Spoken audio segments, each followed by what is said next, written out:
शिक्षा पाठ 12 उत्तम ग्रस्त। काले આપણે 11મો પાઠ વાંચ્યો જે સદગુરુ તત્વ વિશે હતો, 2 પાઠ 10મો અને 11મો। હવે સતદેવ, સદગુરુ અને સતધર્મ તત્વ ઉપર જેને શ્રદ્ધા થાય તે ઉત્તમ શ્રાવક કહેવાય, તે ઉત્તમ શ્રાવક કહેવાય।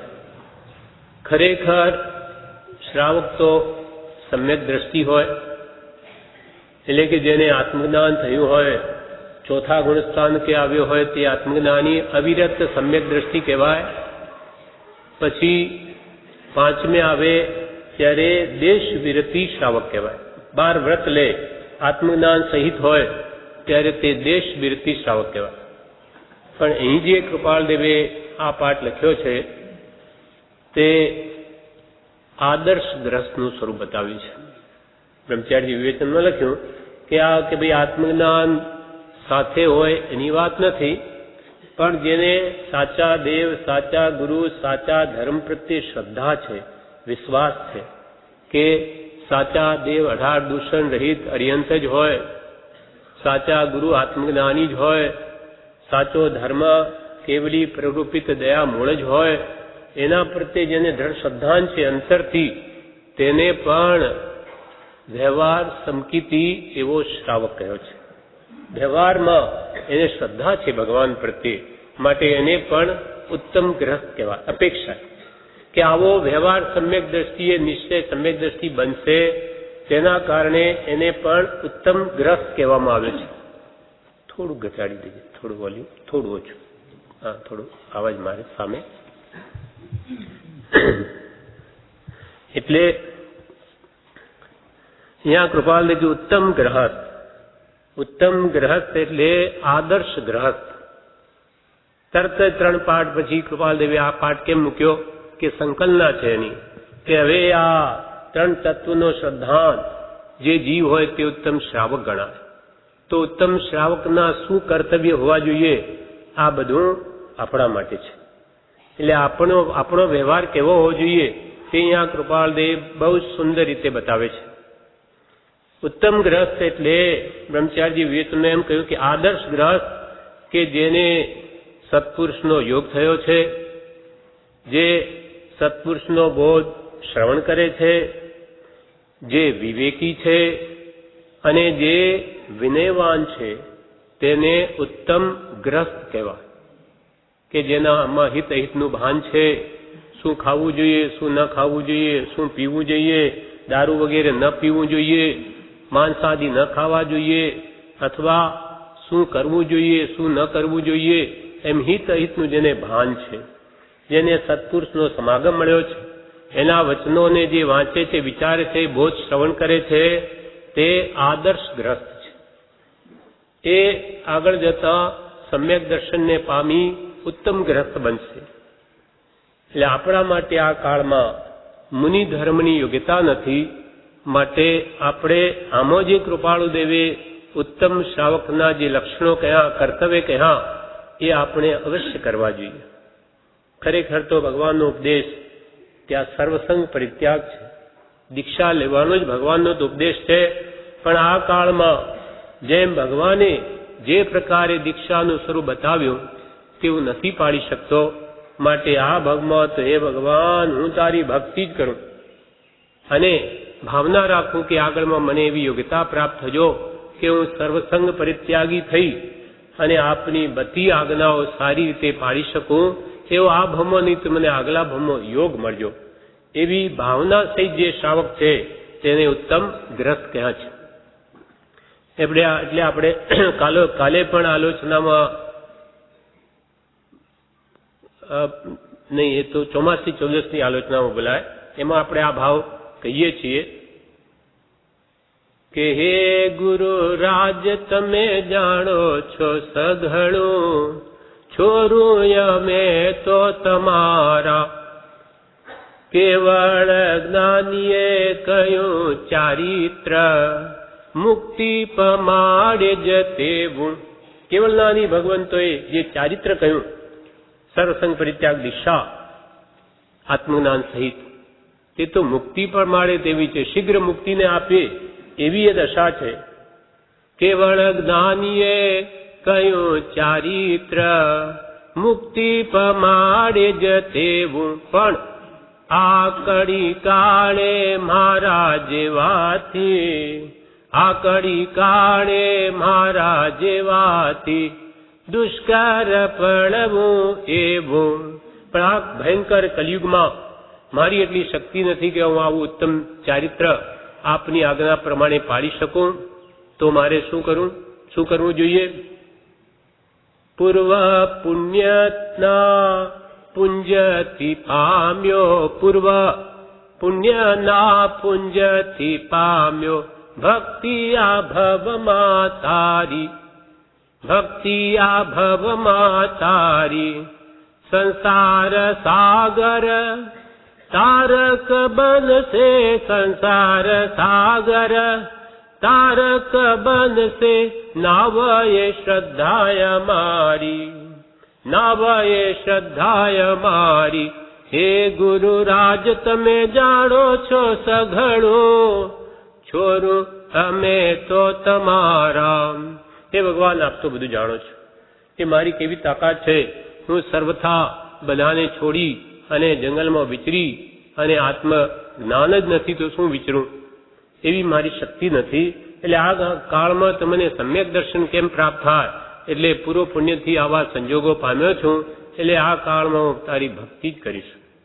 સંસારનો અનંતો પ્રેમ, અશુભ પ્રેમ છોડીને આપના પ્રત્યે મને કેવી રીતે પ્રગટે સાચો પ્રેમ, શુભ રાગ, ધર્મરાગ, ગુણરાગ, એવો જ પ્રયત્ન કરીશ. અને જ્યારે મારામાં સાચા ગુણો પ્રગટશે ત્યારે આ ભવે તો પર ભવે આપ જેવા કોઈ જ્ઞાની પુરુષ મળી આવશે અથવા આપ મળી આવશો ત્યારે આપના સમાગમે અમે દીક્ષિત થઈશું, આપના સમાગમમાં રહીશું. પણ આ કાળમાં એવો કોઈ જ્ઞાની પુરુષ નથી કે જેના પાસે દીક્ષિત થઈને આપણે રહી શકીએ, અથવા આપણી યોગ્યતા પણ નથી એવી, અથવા કોઈ જ્ઞાની નથી કે જેના આશ્રય બધો ત્યાગ પણ કરી શકાય. એટલે આ કાળમાં તો એ ભગવાન આ ઉત્તમ ગ્રસ્તપણું મને પ્રાપ્ત થા એવા ગુણો જે આપે કે હા એ મારામાં કેમ આવે એવો હું પ્રયત્ન કરીશ. એટલે કૃપાલદેવે આ પાઠ થયો, શિક્ષા પાઠ 12, ઉત્તમ ગ્રહસ્થ. એટલે આદર્શ ગ્રસ્ત. હવે કૃપાલદેવ આગળ કહે છે, સંસારમાં રહ્યા છતાં પણ ઉત્તમ શ્રાવકો ગ્રહસ્થાશ્રમથી આત્મ સાધનને સાધે છે, તેઓનો ગૃહાશ્રમ પણ વખણાય છે. ભલે દીક્ષિત નથી થયા પણ ઘરમાં રહી રહ્યા છે એવા શ્રાવકો પણ ઉત્તમ આચાર પાડી શ્રાવકના જે ધર્મો ભગવંતોએ કહ્યા તે પ્રમાણે નિયમો પાડીને જીવે, જીવન સફળ કરે, તો એવા શ્રાવકોને ભગવાને પણ વખાણ્યા છે. ભગવાન મહાવીર અંતિમ તીર્થંકર, એમના લાખો શ્રાવકો, શ્રાવિકાઓ વગેરે, એમનો ઘણો મોટો પરિવાર હતો. પરિવાર એટલે આપણી જેમ નહીં, એમને ક્યાં મોહ હતો, પણ એટલું બધું એમનાથી બોધ પામ્યા હતા. તેમાં 10 શ્રાવકોને એમને ખૂબ વખાણ્યા. 10 શ્રાવકોની ખૂબ પ્રશંસા ભગવાને સંગ આગળ કરી. તેમાં એક તો કામદેવ શ્રાવક હતા. મુનિઓને પણ કહે કે જુઓ આ કામદેવ શ્રાવક આત્મ ધ્યાનમાં સ્થિરીને કેવા ભયંકર ઉપસર્ગ સહન કરી શકે છે. શ્રાવક હોવા છતાં 8-14 કોષો લઈ આત્મ ધ્યાનમાં કાળગાળે ગમે તેવી આપત્તિ, દુઃખ આવે, સંભાવે, સહન કરે. તો આવા કામદેવનું ઉદાહરણ મુનિઓને આપે ભગવાન કે આવી રીતે તમે પણ ધર્મ ધડ થજો. કામદેવ શ્રાવક ધર્મ ધડ છે. તેવી રીતે આનંદ શ્રાવકની પ્રશંસા કરેલી. એવા બીજા પણ 8 શ્રાવકો શાસ્ત્રોમાં આવે જે ભગવાનના કુલ 10 શ્રાવકની પ્રશંસા કરી. એમાં બીજાના નામ એવા છે, પહેલા કામદેવ શ્રાવક, બીજા આનંદ શ્રાવક, ત્રીજા ચૂલણી પિતા, એવું નામ છે એમનું, ચૂલણી પિતા. ચોથું સુરાલોક, આ બધા નામ છે શ્રાવકોના. 5મું ચુલ્લ શતક, 6ઠું કુંડકોલિક, 7મા શ્રાવક સદ્દાલ પુત્ર, 8મા મહાશતક, 9મા નંદિની પિયા અને 10મા સાલીહી પિયા. આવા જેના નામ હતા. એની ભગવંતે બધા પાસે પ્રશંસા કરી કે જુઓ આ શ્રાવક હોવા છતાં કેવો ઉત્તમ ધર્મ પાળે છે, એટલે કે તમે પણ એવો પાળજો. એમ ભગવાન એમને ઉપદેશ આપવા માટે એમના દ્રષ્ટાંત આપ્યા. એટલે કૃપાલય કે સંસારમાં રહ્યા છતાં પણ ઉત્તમ શ્રાવકો ગ્રહાશ્રમથી એટલે ઘરમાં રહેતા છતાં પણ આત્મ સાધનને સાધે છે, તેઓનો ગૃહાશ્રમ પણ વખણાય છે, એમનો ગૃહસ્થાશ્રમ પણ વખણાય છે, ભગવાને વખાણે. હવે કૃપાલદેવ ઉપદેશ છાયામાં વચનામૃતમાં 729માં પાનમાં કે છે, શ્રાવક કોને કહેવા? કૃપાલદેવે પ્રશ્ન કર્યો ને જવાબ આપે, શ્રાવક કોને કહેવા? પ્રશ્ન વિરામ. હવે પોતે જવાબ આપે કે શ્રાવક એને કહેવા કે જેને સંતોષ આવ્યો હોય, કશાય પાતળા પડ્યા હોય, માહીથી ગુણ આવ્યા હોય, સાચો સંગ મળ્યો હોય, તેને શ્રાવક કહેવા. આવા જીવને બોધ લાગે તો બધું વલણ ફરી જાય, દશા ફરી જાય, પણ સાચો સંગ મળવો તે પુણ્યનો જોગ છે. કૃપાલદેવે વ્યાખ્યા કરી શ્રાવક કોને કહેવા? આપણા માટે છે, કેમ કે આપણે ભગવાનના આશ્રિત થવા માંગીએ છીએ, સાચું શ્રાવકપણું મેળવવા ઈચ્છીએ છીએ. તો કૃપાલદેવ કે આ ગુણો પ્રગટાવો. બધામાં પ્રગટેલા નથી, પ્રગટાવવા માટે બધા આવ્યા છીએ.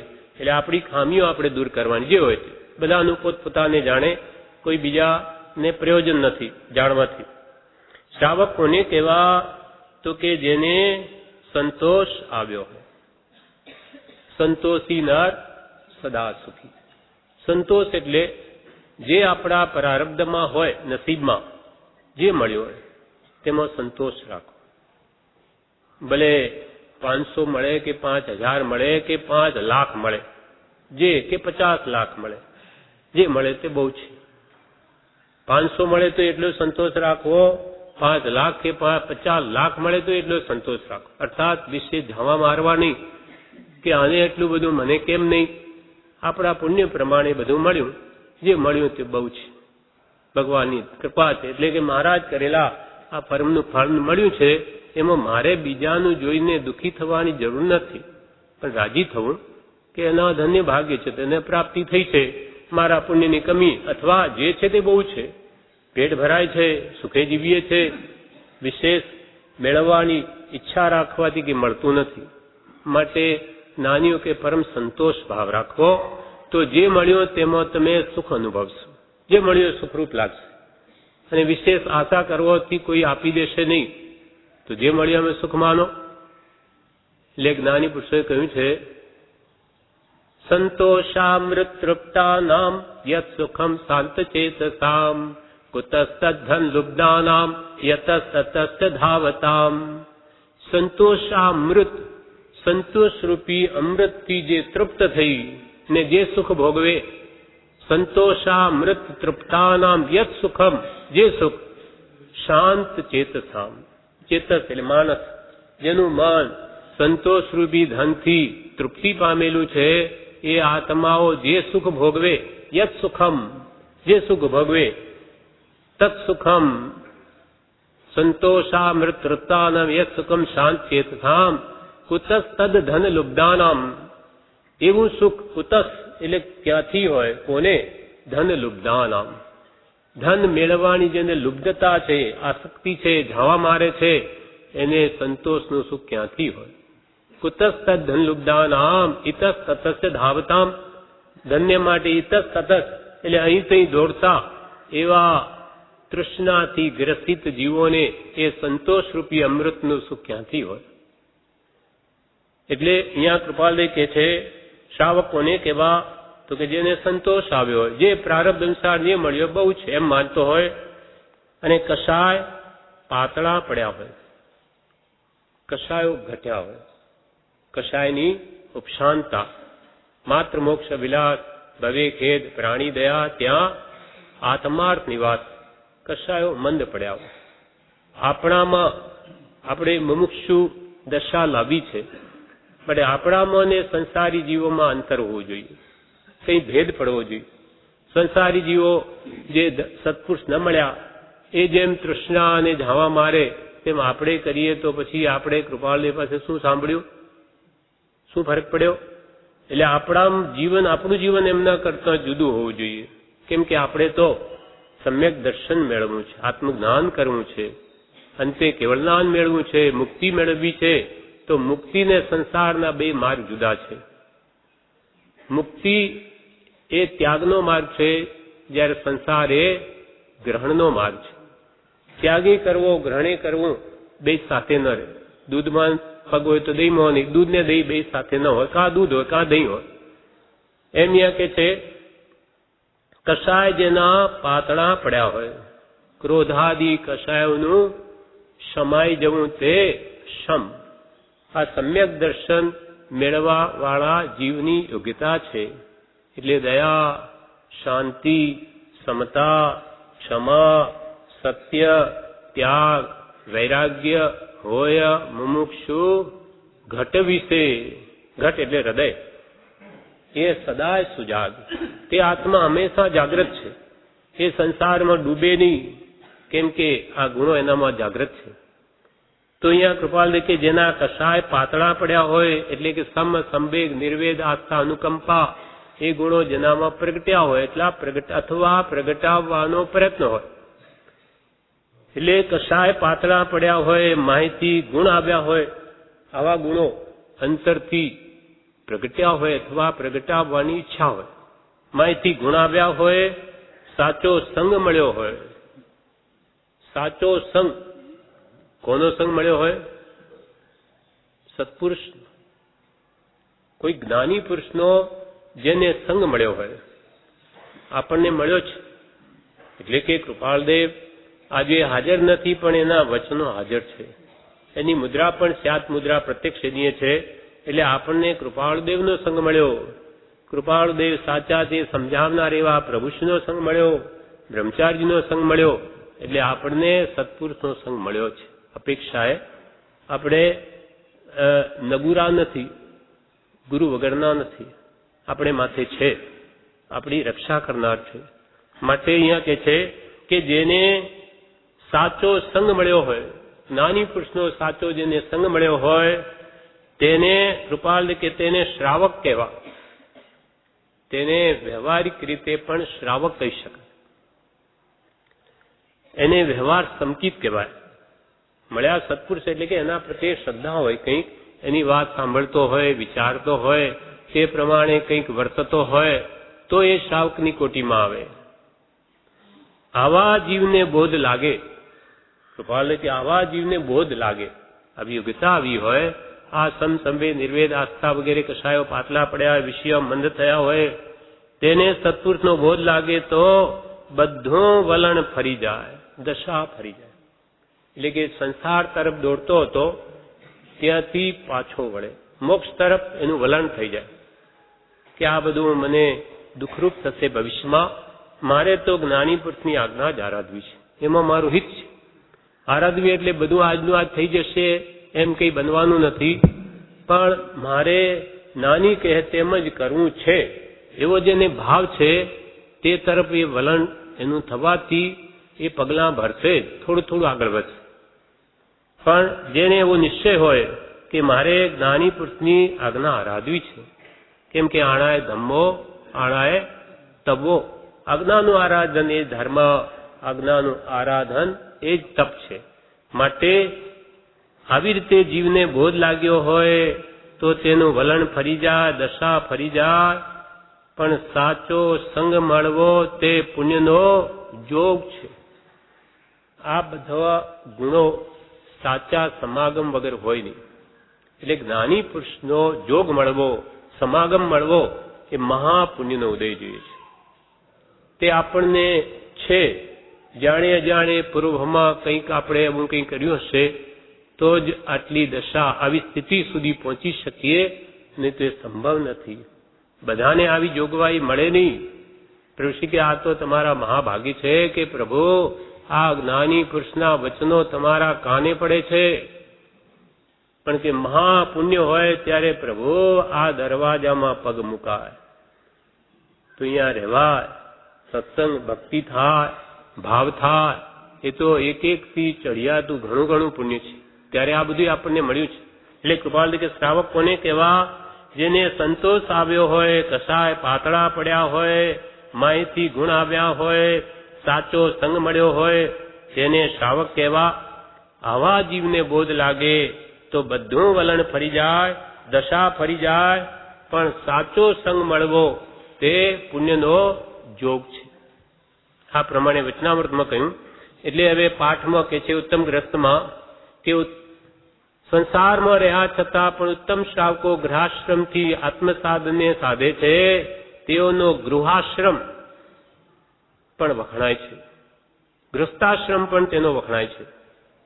હવે તે શ્રાવક શું કરે ઘરમાં? તે ઉત્તમ પુરુષ એટલે ઉત્તમ શ્રાવક સામાયિક, ક્ષમાપના, ચોવિહાર, પ્રત્યાખ્યાન ઇત્યાદિ યમ નિયમને સેવે છે. તે ઉત્તમ શ્રાવક શું કરે? તો કે તો સામાયિક કરે, અર્થાત સંભાવમાં રહેવાનું વ્રત છે કે હું 48 કલાક 48 મિનિટ સુધી હું સંભાવમાં રહીશ, રાગદ્વેષમાં નહીં જાઉં, ક્રોધાદિ કશાયો નહીં કરું, એવો અભ્યાસ કરવાનું આ વ્રત છે, સંભાવમાં રહેવાનું. અહીંયા આપણી એક એક ભક્તિ 3 સામાયિકની છે, અને આ આપણી બુદ્ધિ નથી, આ પ્રભુશ્રીજીની આજ્ઞાથી છે. માટે આ જ્ઞાનીની આજ્ઞાથી અહીંયા બેઠા જો સંભાવનો પ્રયત્ન કરીએ તો આ સામાયિક જ છે. અહીંયા રહીને કોઈ વિચારો આવી જાય બીજા ક્રોધના મનમાં કે બીજા રાગના દ્વેષના, એને આપણે સમાવવા. કેમ કે ભાઈ હું તો અહીંયા સંભાવ માટે બેઠો છું. 3 સામાયિકની એક એક ભક્તિ છે, 2.5 કલાકથી ઓછી નથી. 48 × 3 કરો તો 2.5 ની અંદર આવે. અહીંયા તો 2.5 કલાકની ભક્તિ. એટલે આપણે નિશ્ચય મનમાં કરીને બેસીએ કે મારે તો 3 સામાયિક કરવી છે, ઉઠવું જ નથી, સંભાવમાં રહેવું છે, તો કોઈ ના ન પાડે. પણ જેવી જીવની શક્તિ તેટલો અહીંયા ભાગ લઈ શકે. પણ અહીંયા આ સંભાવ લાવવા માટે જ આ ભક્તિની યોજના કરી છે. એટલે શ્રાવક એ કે જે સામાયિક કરે, ત્યાં ઘરમાં હોય તો એ સંભાવનો અભ્યાસ કરીને બેસે કે હું આ પ્રમાણે મારી વૃત્તિઓને રાગદ્વેષમાં, ક્રોધમાં, માયાલોભમાં નહીં જવા દઉં. વૃત્તિઓને રોકે તે સામાયિક, સમતા સામાય્યો એમ ભગવાન મહાવીર સ્વામીએ કહ્યું. અને શ્રાવક, પુણ્યા શ્રાવક ની સામાયિક ભગવાને વખાણી કે એવી સામાયિક કરે અદભુત રીતે કે અત્યંત શાંત પરિણામથી મનને સ્થિર કરીને. એક દિવસે એવું થયું કે સામાયિકમાં સ્થિરતા જ ના આવે. થયું શું? આજે મારાથી શું દોષ થયો કે મારું ચિત્ત સ્થિર કેમ થતું નથી? કંઈ જડ્યું નહીં, કોઈ દોષ થયો નથી મારાથી ને આજે ચિત્ત વિક્ષેપિત કેમ છે? વિચાર કરતા પછી પત્નીને પૂછે છે કે ભાઈ આજે આપણે કંઈક દોષ થયો છે ઘરમાં? એણે વિચાર કર્યો કોઈ એવી દોષ તો કર્યો નથી, પણ યાદ આવ્યું કે હા, હું બાજુમાંથી જ્યારે દેવતા લેવા ગયેલી ત્યારે દેવતા તો લીધો રોજે લાવતી એમ, પણ જાણે આ ઓલવાઈ ન જાય એટલે એમના ઘરનો છાણનો ભૂખો પડ્યો હતો, એ મેં એમને પૂછ્યા વગર લઈને ઉપર નાખી દીધેલો. છાણનો ભૂક્કો, બીજું કંઈ લીધું નથી. છાણની શું કિંમત? પણ વગર પૂછીએ છાણનો ભૂક્કો પણ નાખી દીધો. તેથી એનાથી રસોઈ બની એ છાણથી. એટલે પુણ્યા શ્રાવકને સ્થિરતા આવતી નથી. પછી ખ્યાલ આવ્યો કે ઓહો, આ જ કારણ છે. મોટી ભૂલ થઈ. આપણે કહ્યા વગર કોઈનું લેવાય નહીં. એમ જ્યાં એકદમ સફેદ કપડું હોય તેમાં ડાઘ કિંચિત પણ હોય તો તરત દેખા. એટલે એવું અંતઃકરણ જે નિર્મળ હતું, એટલે આવો દોષ પણ તરત જ એને ખ્યાલમાં આવી ગયો. પણ આપણે તો ઘણા બધા દોષો કરીએ છીએ, એટલે આવા મોટા દોષો હોય તો આપણને કંઈ ખ્યાલમાં નથી આવતું. એટલે જ્ઞાની પુરુષો કહે છે કે આવી રીતે સંભાવનો અભ્યાસ એવો કરો કે મન અત્યંત શુદ્ધ નિર્મળ બની જાય, તેમાં અલ્પ દોષ પણ આપણા ધ્યાનમાં આવે. એટલે સામાયિક કોણે કરી? તો કે પુણ્યા શ્રાવકે એવી કરવી જોઈએ.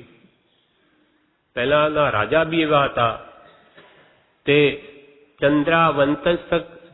ચંદ્રાવતંસક નામનો રાજા હતો.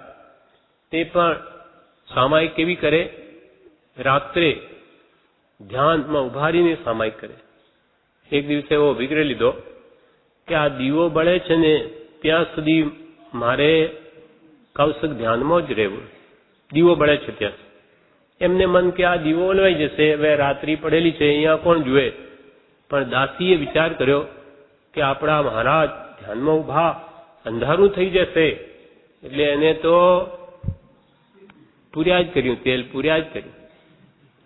એમને એવી થઈ ગઈ કે આ એવો નિયમ કરેલો, રાજા પોણો કલાક ઉભા રહેવું એ મુશ્કેલ, એમને તો આખી રાત ઉભું રહેવું પડ્યું. ઉપરા ઉપરી તેલ નાખ્યા જ કરે, અભિગ્રહ લીધેલો છે. અંતે સવારમાં એ પડી ગયા અને દેહ પણ છૂટી ગયો. પણ સામાયિક વ્રત ન છોડ્યું. જે નિયમ લીધો છે એમાં કિંચિત પણ આંચ ના આવવા દીધી. એટલે આપણે જે ભાવથી નિયમ લઈએ એમાં કિંચિત માત્ર પણ, ભલે પ્રાણ છૂટી જાય, લેવો આપણી શક્તિ અનુસાર, પણ લયા પછી આમાં કોઈ દોષ લાગવો ન જોઈએ. 7 વ્યસનનો આપણે ત્યાગ કરીએ છીએ, મરવું ભલું પણ વ્રત ભંગ તો નહીં કરવું. પ્રભુ કે પ્રભુ કટાર ખાઈને મરી જજો પણ વ્રત ભાંગશો નહીં.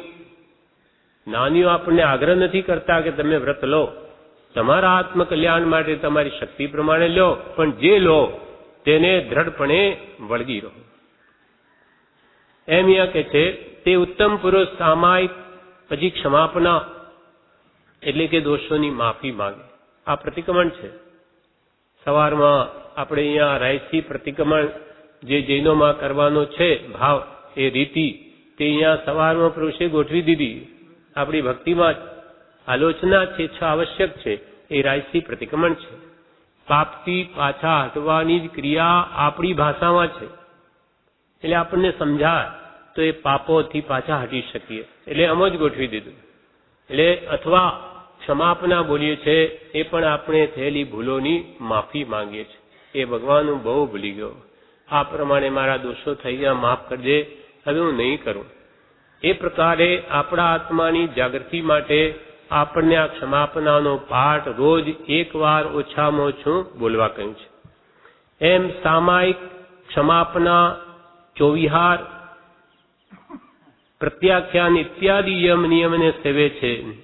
ચોવિહાર 4 પ્રકારના આહારનો શ્રાવક રાત્રિએ ત્યાગ કરે છે. કેમ કે જે પ્રકારનો આહાર હોય તે પ્રકારના તમસ્કાય નામના જીવો એ આહારમાં ઉત્પન્ન થઈ જાય છે. એમ કેવળ નાનીઓએ જ્ઞાનથી જોઈને કહ્યું છે. એટલે શ્રાવકોએ રાત્રે 4 પ્રકારનો આહાર, પાણી પણ ન પીએ, બની શકે તો ખાય તો નહીં, પાણી પણ ન પીએ. એના ઉપર પ્રવેશિકામાં એક શિયાળનું દ્રષ્ટાંત આપ્યું કે જે શિયાળ એક જ્ઞાની પુરુષ ધ્યાનમાં ત્યાં ઉભા છે, તે ગામડાના લોકો એમના પગમાં લાવીને કેળા અને આવું દૂધ ને બધું મૂકી દીધું ભક્તિ માટે. તો શિયાળ ત્યાં દોડી આવ્યું, રાત્રે એ ખાવા લાગ્યું. ને સાંજનો વખત છે લગભગ, દેવવંદન વેળાનો સાયંકાળ, સૂર્યાસ્ત સમય પહેલા. એટલે ત્યાં આવ્યું, ખાવા લાગ્યું. ત્યારે ભગવંતે એને ઉપદેશ આપ્યો કે હે એક જ્ઞાની પુરુષ છે, એમાં એમનું કલ્યાણ જાણ્યું. એટલે કે હે ભવ્ય, આ જીવે અનંતવાર આવું ખાધું છે, રાત દિવસ કંઈ પણ જોયા વગર.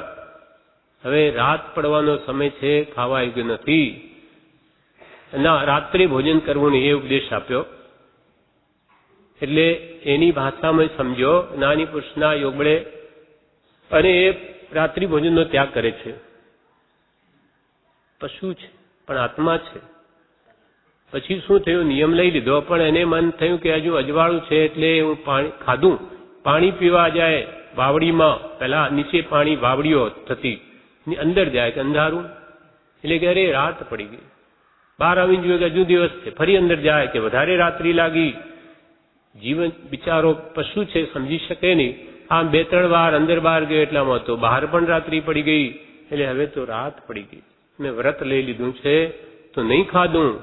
ત્યાં ભલે એ તડફડીને મરી ગયું, પણ વ્રત ભંગ નહીં કર્યો. એના ફળમાં એ શિયાળ રાત્રિ ભોજનના ત્યાગ કરવાથી ત્યાંથી મરીને સીધા જ પ્રીતિંકર નામના શેઠ થયા. તેની મહારાજના વખતમાં ભગવાન મહાવીરના સમયમાં પ્રીતિંકર નામના મોટા શેઠને ત્યાં જન્મ થયો, પોતે બન્યા અને ભગવાન મહાવીર મળ્યા. એમની અત્યંત ભક્તિથી તે જ ભાવમાં એમનું કામ કરીને ચાલ્યા ગયા. એટલે એક વ્રત પણ ધડતાથી પાળવાનું ફળ એમની ગતિ સુધરી ગઈ, કલ્યાણ થઈ ગયું. એટલે મહાપુરુષો કહે છે, દિવસે તમે ખાઓ, 12 કલાક પડ્યા છે, રાત્રિ ભોજન ન કરો. આયુર્વેદમાં પણ ના છે, કેમ કે એ શરીરમાં રહેલું કમળ સંકોચાઈ જાય, પાચન શક્તિમાં નબળાઈ આવે અને અનેક જો જંતુ જૂ વગેરે આવી જાય, જલોદર થાય, બીજા કરોડિયો આવે તો કોડ થઈ જાય. માટે રાત્રિ ભોજનનો નિષેધ છે. વેદાંતમાં નિષેધ છે, આયુર્વેદ દ્રષ્ટિએ નિષેધ છે. એટલે બની શકે તો આજે રૂઢિટીએ પેસી ગયું છે, બની શકે તો રાત્રિ ભોજનનો ત્યાગ કરવો જોઈએ, એમ ભગવાનનો ઉપદેશ છે. કેમ કે આમાં ઘણું પાપ છે. રાત્રે જમવું માંસ બરાબર કહ્યું છે શાસ્ત્રોમાં. એટલા જીવો મરે છે, એના અંદર એ રંગના જીવો ઉત્પન્ન થઈ જાય સૂર્યોદય પછી, સૂર્યાસ્ત પછી, અને સૂર્યોદય થાય એના 48 મિનિટ પછી એ પાછા આપોઆપ મરી જાય છે. એટલે નવકારથી પછી ભોજન કરવા કહ્યું. અને રાત્રે પાણી પીવું પણ લોહી બરાબર જ્ઞાનીઓ કહ્યું છે. એ જંતુઓ રાત્રે ઉત્પન્ન થાય, સવારે મરી જાય. એટલે આપણને જે શુદ્ધ રીતે આ બધા આચારો પાળવા હોય તો આપણા આત્માના કલ્યાણ માટે એવો પ્રયત્ન અવશ્ય કરવો જોઈએ. એટલે અહીંયા કે છે, 24 પાળે શ્રાવક પછી પ્રત્યાખ્યાન કરે, એટલે કે વ્રત નિયમ લે. અમુક પ્રત્યાખ્યાનમાં કેવા નિયમ કરે? આજીવન વ્રત લે તેને યમ કહેવાય. યમ નિયમ સંયમ આપક્યો. નિયમ એટલે અમુક સમય માટે વ્રત લે તેને નિયમ કહેવાય. આવા યમ નિયમ આદરે, એટલે કે લીલોતરી હું આજીવન ત્યાગ કરું કે તો એને કહેવાય, અથવા આજીવન વ્રત લે તેને કહેવાય યમ. અમુક સમય માટે લે તેને કહેવાય નિયમ. અમુક સમય માટે બ્રહ્મચર્ય લે તો એને નિયમ કહેવાય, આજીવન બ્રહ્મચર્ય વ્રત લે તો એને નિયમ કહેવાય. હા, યમ આજીવન કહેવાય, નિયમ અમુક સમય માટે કહેવાય. એમ પ્રત્યાખ્યાન કરે પચખાણ, અને વળી વંદના કરે ભગવાનની, રોજે પ્રતિદિન સવારમાં એનું સ્તવન કરે, એના ગુણગાન કરે, કાયોસ્તર કરે. એ બધા આવશ્યક છે જે શ્રાવકને કરવા યોગ્ય છે. એટલે કૃપાલ કે તે ઉત્તમ પુરુષ, એટલે તે ઉત્તમ શ્રાવક સામાયિક, ક્ષમાપના, 24, પ્રત્યાખ્યાન ઇત્યાદિમાં પછી વંદના, સ્તવના, કાયોસ્તર વગેરે ઇત્યાદિ યમ નિયમને સેવે છે.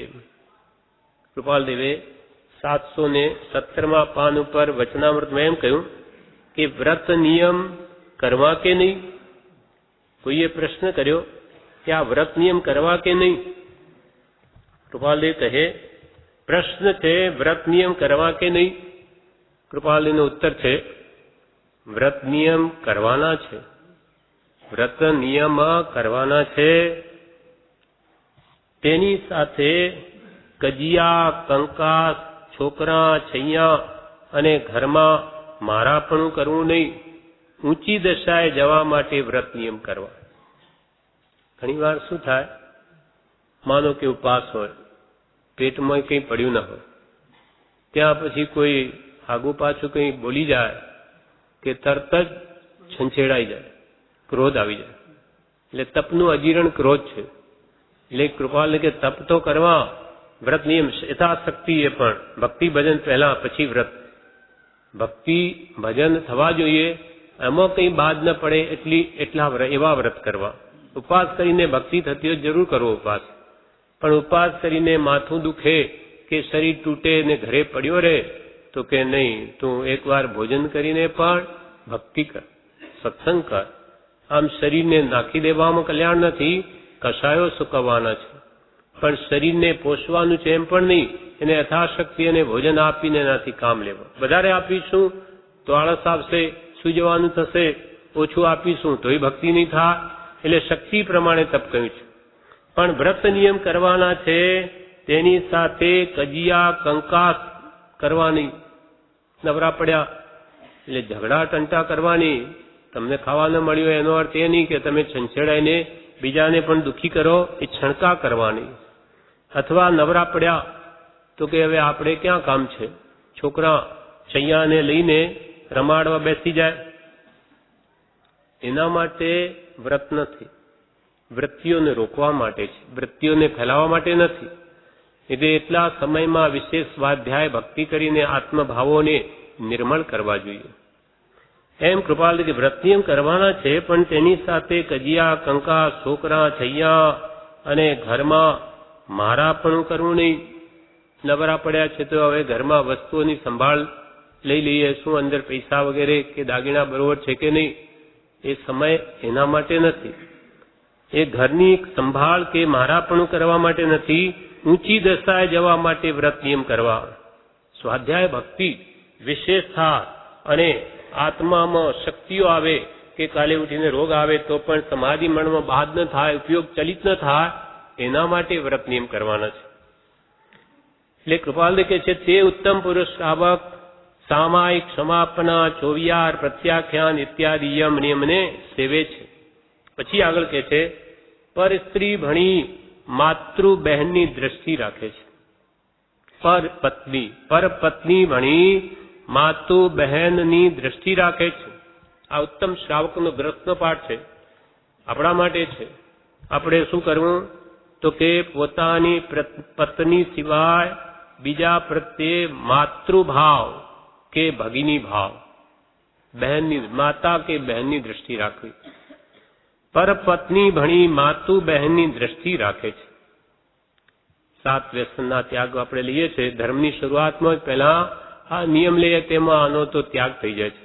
પર સ્ત્રી ગમન કરવું નહીં, વેશ્યાગમન કરવું નહીં, એમાં આવી જ જાય છે. છતાં પણ વિશેષ કહ્યું કે તે જીવે પર પત્ની ભણી માતા સમાન જોવું. પર દારા સંતોષી વ્રત, પોતાની પત્ની સિવાય પોતાના ભાવ બગડે તો પાછા લાવે, પણ રોકે કે આ પાપ છે. વૃત્તિને બધોથી સંકોચીને એકમાં આપણને લાવ્યા, ત્યાંથી પણ ખસેડીને સ્વરૂપમાં આવવું છે.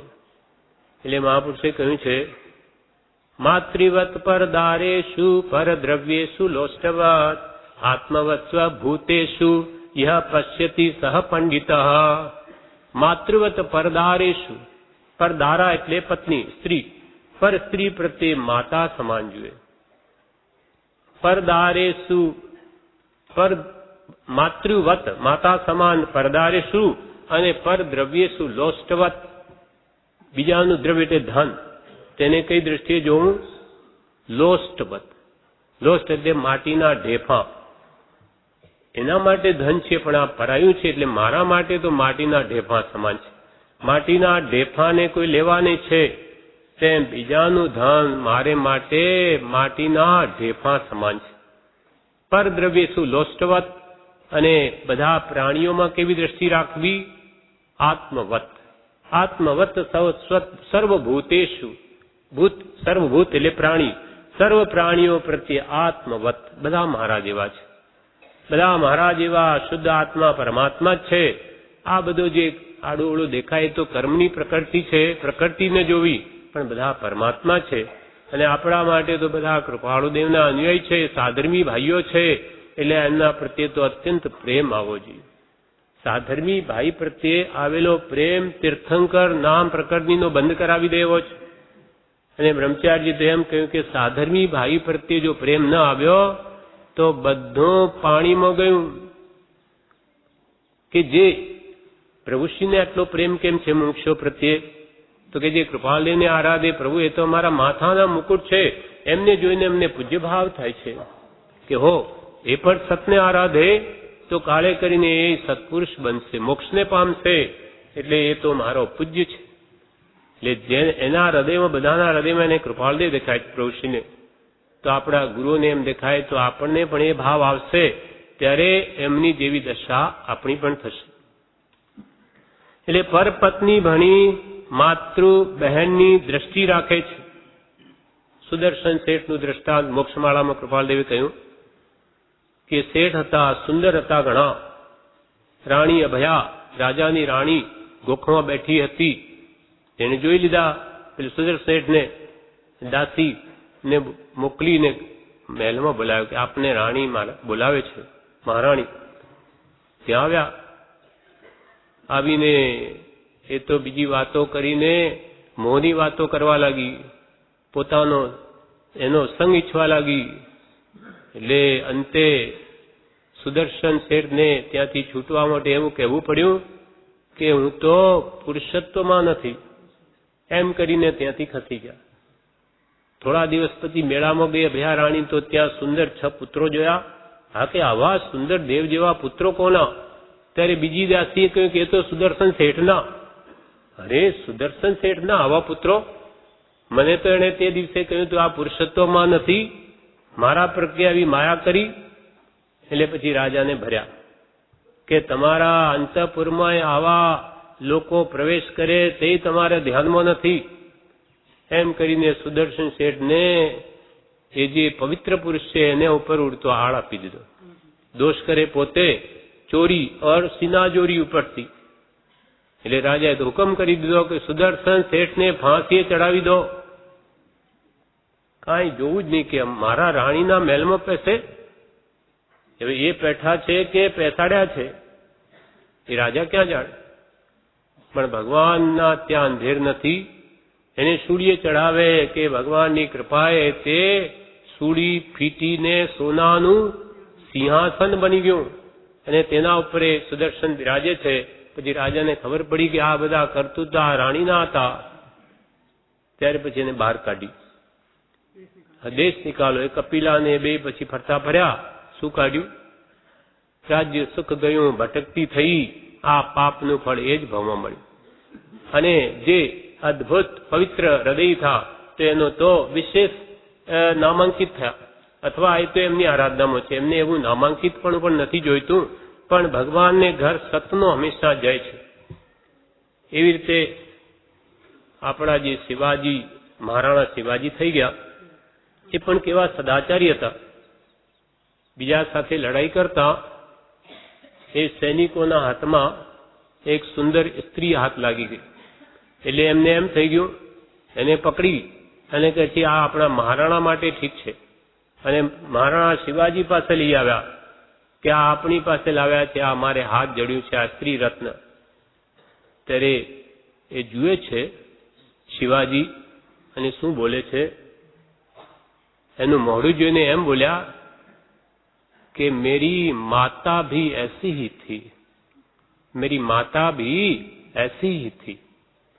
એટલે માતૃવત જોયું. પછી શું કહ્યું કે જાઓ શોધ કરી અને એના પતિની શોધ કરીને એને હાથોહાથ સોંપી આવો. આવા પુરુષો પણ હોય છે. આ સદાચારી કે જે પરપત્ની ભણી માતું બહેનની દ્રષ્ટિ રાખે છે. એટલે કૃપાલદેવ કહે છે કે જે પરપત્ની ભણી માતુ બહેનની દ્રષ્ટિ રાખે છે, એવો એક દાખલો સ્વામી વિવેકાનંદનો છે. વિવેકાનંદ જે આજીવન બ્રહ્મચારી રહ્યા. એક દિવસે એક બાઈ એના પ્રત્યે આસક્ત થઈ ગઈ. એટલે એમને જઈને એમ કે આપ એટલા બધા પ્રભાવશાળી છો, આપનામાં એટલી શક્તિઓ છે, તો આપના દ્વારા જો મને એક પુત્ર થાય તો ફરી આ ભારત ભૂમિને આપના જેવો બીજો વિવેકાનંદ મળી શકે. ત્યારે વિવેકાનંદ શું કહે, माताजी मैं ही आपका पुत्र हूं, मैं आपका पुत्र ही हूं. બીજાની શી જરૂર છે, હું જ આમ તમારો પુત્ર. એમ તમારે વળી પુત્ર થાય ને મોટો થાય ને એ બધી માથાકૂટ જ મટી જાય, હું જ તમારો પુત્ર. અને બીજું કેવી પવિત્ર દ્રષ્ટિ છે કે એની દ્રષ્ટિ બગડી પણ એને માતા સમાન જોયું એટલે એ પણ પીગળી ગઈ. પછી શું બોલે, એમ આવા પુરુષો પણ જગતમાં હોય છે. એટલે કૃપાલદેવ કે છે પરપત્ની ભણી જે માતુ બહેનની દ્રષ્ટિ રાખે છે. પછી આગળ કૃપાલદેવ કે છે શ્રાવક કેવા હોય, આ એક એક કલમ જુદી જુદી છે. યથાશક્તિ સત્પાત્રે દાન દે છે. યથાશક્તિ સત્પાત્રને દાન આપે. કોણ? ગ્રસ્ત. એનો ધર્મ છે. મુનિ કોઈને દાન ના આપે, પણ ગ્રસ્ત જેવી જેની શક્તિ હોય એટલા પ્રમાણમાં એ દાન આપે. સર્વથી ઉત્કૃષ્ટ પાત્ર છે સમ્યક દ્રષ્ટિ જીવો, મુનિઓ, આત્મજ્ઞાની મુનિઓ. એ તો સર્વથી ઉત્તમ પાત્ર છે દાનને માટે. અને એ ન હોય તો પછી ઉત્તમ સમ્યક દ્રષ્ટિ શ્રાવક એ મધ્યમ પાત્ર છે. એ ન હોય તો પછી જેને સત ધર્મ દેવગુરુ ધર્મ પ્રત્યે શ્રદ્ધા છે એવા શ્રાવકો એ પણ કનિષ્ઠ પાત્ર છે. જે સાચા દેવગુરુ ધર્મને આરાધનાર એ જીવો એ દાનને યોગ્ય છે.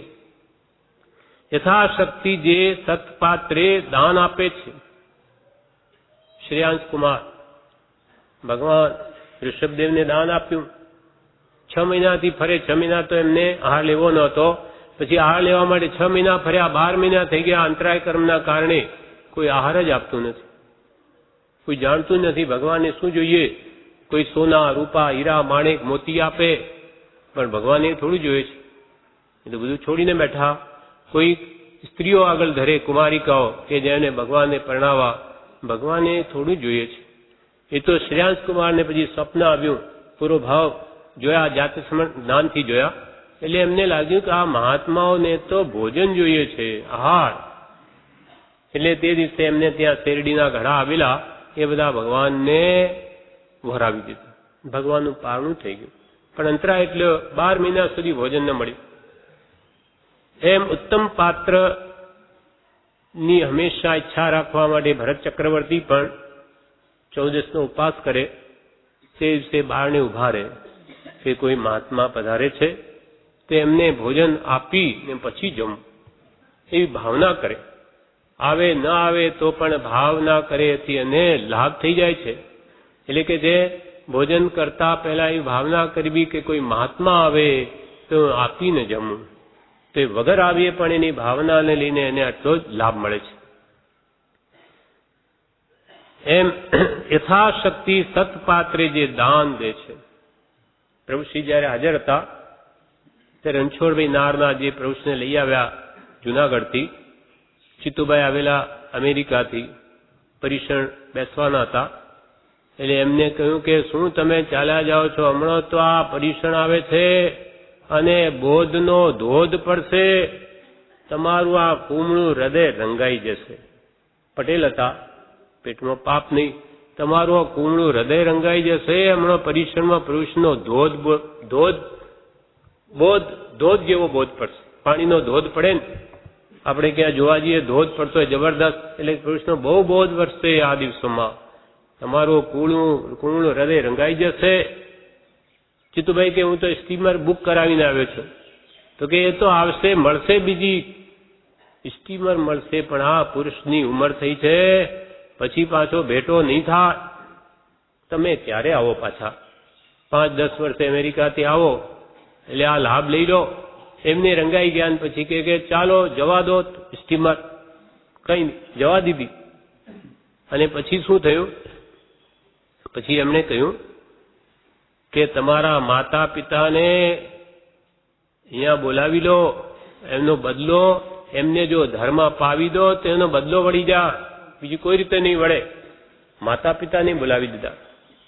ફરી એમણે એમ કહ્યું રણછોડભાઈએ, ભાઈશ્રીએ, કે આ મહાત્મા પુરુષના પેટમાં જો આપણા અનાજનો કણ જાય તો 14 રાજલોક જમાડ્યા જેવું પુણ્ય થાય. એમ તો પછી માતા પિતાને લખ્યું કે તમે આવો ત્યારે સુરતથી એક ટોપલો ફ્રૂટનો લેતા આવજો, ઘરથી લાડવા બનાવીને લેતા આવજો, જાણે આ મહાત્માને ખવડાવીશું. પછી બધું લઈ આવ્યા. એ તો ભોળા બદ્રિક જીવો હતા. લાવીને બધું પ્રભુશ્રી આગળ ધરે. પ્રભુશ્રી કે પ્રભુ અમારે શું કરવું છે આ બધું? પછી બ્રહ્મચારીઓ હતા એમને કીધું, જે લેવાનું લીધું, અને પછી કે પ્રભુ પ્રસાદ કરી દેજો સભામાં. એમ એવા આવા મહાત્મા પુરુષોના પેટમાં આપણો એ કણ જાય તો હજારોને જમાડ્યા જેવો લાભ થાય. આજે ક્યાં છે? આજે આપો એવું દાન તોય ક્યાં છે? આજે તો જ્ઞાની નહીં, તો હવે જ્ઞાનીના આશ્રિત જીવો છે. એટલે આ સાધર્મી વાતખલી આપણે કરીએ છીએ કે આપણો કંઈ બી ફૂલ નહીં તો ફૂલની પાકડી એ બધાના પેટમાં જાય. એમ પર યથાશક્તિ સત્પાત્રે જે દાન દે છે, જેનો લોભ કશાય મંદ થયો હોય તો જ દાન અપાય, નહીં તો દાન પણ ના અપાય. લોભ કશાય તે ઘટવો જોઈએ તો જ પૈસા ખર્ચાય. એટલે એટલો લોભ કશાય ઓછો થાય છે. એના માટે આપણે પૂજામાં અંતરાય કર્મની પૂજામાં આવે છે કે જો જીવને કર્મોના અંતરાય હોય તો એ દાન ના આપી શકે, પૈસા હોય બધું હોય તોય નહીં આપી શકે. એમાં તો અહીંયા પરાકાષ્ઠા બતાવી કે જે કપિલા દાસી છે એને તો કહેલું ભગવાન મહાવીરે કે એ જો દાન આપે તો તમે નરકમાં જતા બચો. તો કે એ તો મારી દાસી છે, એને ક્યાં આના ઘરનું આપું, મારું આપવું છે તો જ આપશે. પછી એને કહ્યું કે આ તું દાન આપ. તો કે આવું આ કામ હું કોઈ કાળે નહીં કરું. અરે ભાઈ તારું નથી આપવું, અમારા રાજ્યનું આપવું છે, પણ એવું તો મારાથી અપાય જ નહીં. કેમ કે અભવી જીવ હતો એટલે એને બીજાનું આપતો પણ એનું હૃદય માનતું નથી. આવા પાપી જીવો પણ હોય કે કોઈને કંઈ આપતા પોતે તો ના આપે, બીજો આપે એ દુખે કે શું કામ આપો છો, શું કામ વાપરી નાખો. આવા પણ જીવો હોય જે અંતરાય કર્મ બાંધે. એટલે ઢાળમાં લખ્યું છે વીર વિજયજીએ કે કરપી ભૂંડો સંસાર મારે જેમ કપિલા નાર. કરપી ભૂંડો, કરપી એટલે કંજૂસ, કંજૂસ. કરપી ભૂંડો સંસાર મારે જેમ કપિલા નાર. દાન ન દીધું મુનિ રાજને રે, દાન ન દીધું મુનિ રાજને રે. શ્રેણિક ને દરબાર, શ્રેણિક ને દરબાર. કરપી ભૂંડો સંસાર મારે. કંજૂસ હોય ને તે શાસ્ત્ર પણ સાંભળવા ન જાય કે ત્યાં જઈશું તો વળી કઈ નાની ગુરુ કંઈ કહેશે, 2 પૈસા લખાવાના તો, અથવા કંઈ ત્યાં કંઈ ચઢાવા વગેરે બોલવા પડ્યા તો, એટલે આપણે ત્યાં જવું જ નહીં. ત્યાં જઈએ તો વળી કંઈ લખવાનો કે બોલવાનો કે શરમમાં પડવાનો વખત આવે. એટલે કરપી શાસ્ત્ર પણ ન સાંભળે. કરપી કરપી એટલે કંજૂસ. કરપી શાસ્ત્ર ન સાંભળે રે તેણે નવી પામે ધર્મ. તેણે નવી પામે ધર્મ, તે ધર્મ પામે નહીં. જાય નહીં જ્ઞાની પુરુષ પાસે કે સત્સંગમાં કે વળી કંઈ 2 પૈસા ખર્ચવા પડ્યા તો. કરપી શાસ્ત્ર ન સાંભળે રે જેણે નવી પામે ધર્મ. ધર્મ વિના પશુ પ્રાણીઓ રે, ધર્મ વિના પશુ પ્રાણીઓ રે. છંડે નહીં કુકર્મ, છંડે નહીં કુકર્મ. કરપી ભૂંડો સંસાર મારે. હવે શાસ્ત્ર પણ ન સાંભળે તો પછી કે ધર્મ પણ ન પામે. અને ધર્મ વિના પશુ સારીખો, પશુ ને એનામાં વિવેક આવે નહીં. એ ખાય પીએ અને મળમૂત્રાદિ તો જનાવરો કરે ના કરે, ફરક શું પડ્યો? હિતાહિતનું ભાન સત્સંગ આવે પણ તેમાં સત્સંગમાં વળી કંઈ એવું થાય તો કોઈ આગ્રહ નથી હોતો, છતાં એને જ પેલો ભય મનથી સતાવે. એટલે પેલો શાસ્ત્ર સાંભળે નહીં એટલે ધર્મ પામે નહીં. એટલે ધર્મ વગર પશુ જેવો જ રહે. એટલે કે છાંડે નહીં કુકર્મ. પછી કુકર્મને ક્યાંથી છાંડે? નાની ભગવંતો તો કંઈ પૈસા કમાવીને ખર્ચવાનું કહેતા જ નથી. એ તો પહેલો ઉપદેશ એમ હોય કે બધું છોડો. અહીંયા ધર્મમાં કોઈને જોઈતું નથી ભગવાને કે તમે ભેગા કરો ને અહીંયા લાવીને અમને આપો. આવા સાચી નાની પુરુષો કોઈ દિવસ નહીં કહે. એ તો આપણને છોડાવે, પરિગ્રહથી મુક્ત થાઓ અને તમારા આત્માનું કલ્યાણ કરો. આ મણિભાઈ સુણાવાળા છે એ પહેલા અહીંયા આવ્યા. બ્રહ્મચારીજી આગળ પેલો સમાગમ થયો એટલે જેમ વૈષ્ણવ હતા એટલે ગુરુ આગળ પૈસા મૂકે એટલે એમને 100 રૂપિયા મૂક્યા તે જમાનામાં. એટલે પછી બ્રહ્મચારીજી કહે આ પૈસા લઈ લો. તો જોવા મુકાવે પછી શું કહે, આ પૈસા કમાવતા તમને કેટલો સમય લાગે? તો કે સાહેબ 10 દિવસ થાય.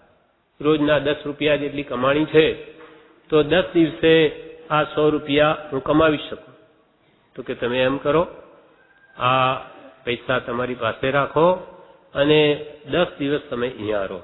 તમારી દુકાન ચાલુ છે એમ માનજો, એટલે કમાણી થઈ રહી છે આપણી, એટલે 100 રૂપિયા તમારા 10 દિવસમાં આવી ગયા, પણ 10 દિવસ તમે અહીંયા રહો, સત્સંગ કરો. તો એ કહે છે કે આ 10 દિવસ અહીંયા રહેવાથી મારું જીવન ફરી ગયું, આખો ધર્મ મળવાથી એકદમ પલટો આવી ગયો, સાચો ધર્મ મળી ગયો. એટલે મને થયું કે આ સાચા ગુરુ કહેવાય, કે જે લોભી નથી, કે પૈસો લીધો નહીં અને ઉડતો મને આપી દીધું કે તમે ભક્તિ સત્સંગ કરો. એમ જ્ઞાની પુરુષો એમ નથી કહેતા કે ભાઈ તમે ગમે તેમ કમાવી લાવી અને અહીંયા અમને આપો. ભગવાને કોઈ છોકરા નથી કે એમને પરણાવવા છે, એ તો કે તમે તમારા આત્માનું કલ્યાણ કરો, અને વધારે હોય તો જરૂર તીર્થ સ્થાનોમાં જઈને વાપરો. એમ કહ્યું કે પરિમાણથી અધિકો હોય તો તીર્થે જઈ વાવરો રે. પરિમાણ એટલે પરિગ્રહ પ્રમાણ થી વધારે હોય તો તીર્થ સ્થાનોમાં જઈને વાપરો, પણ ધર્મ કરવા માટે તમે ભેગું કરો એને કે પ્રકારે એમ જ્ઞાની પુરુષનો ઉપદેશ હોતો નથી. એટલે અહીંયા કે છે કે તમે એ યથાશક્તિ સત્પાત્રે દાન આપે અને કરપી અને કોઈ મિત્ર પણ ન હોય. કરપી લક્ષ્મીવંતને રે મિત્ર સજ્જન રહે દૂર, પણ અલ્પધની ગુણ દાનથી રે વંચે લોક પંડુર. કરપી ભૂંડો સંસાર મારે. કરપી એટલે કંજૂસ, ભલે લક્ષ્મીવાન હોય તો પણ એનાથી મિત્ર કે સજ્જન પણ દૂર રહે, કેમ કે એને ગમે નહીં અને એના સંગ કરવાથી કે લાભ નથી, એટલે એને સજ્જન પુરુષોના સંગ પણ એને હોય નહીં.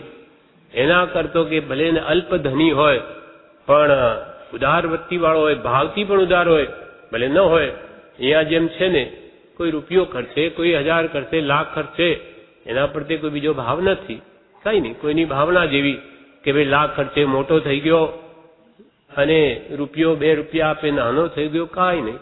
પોતપોતાના ભાવ પ્રમાણે બધા કરે. ભાવથી રૂપિયો મહાન છે અને અહંકારથી લાખોય ખોટા છે.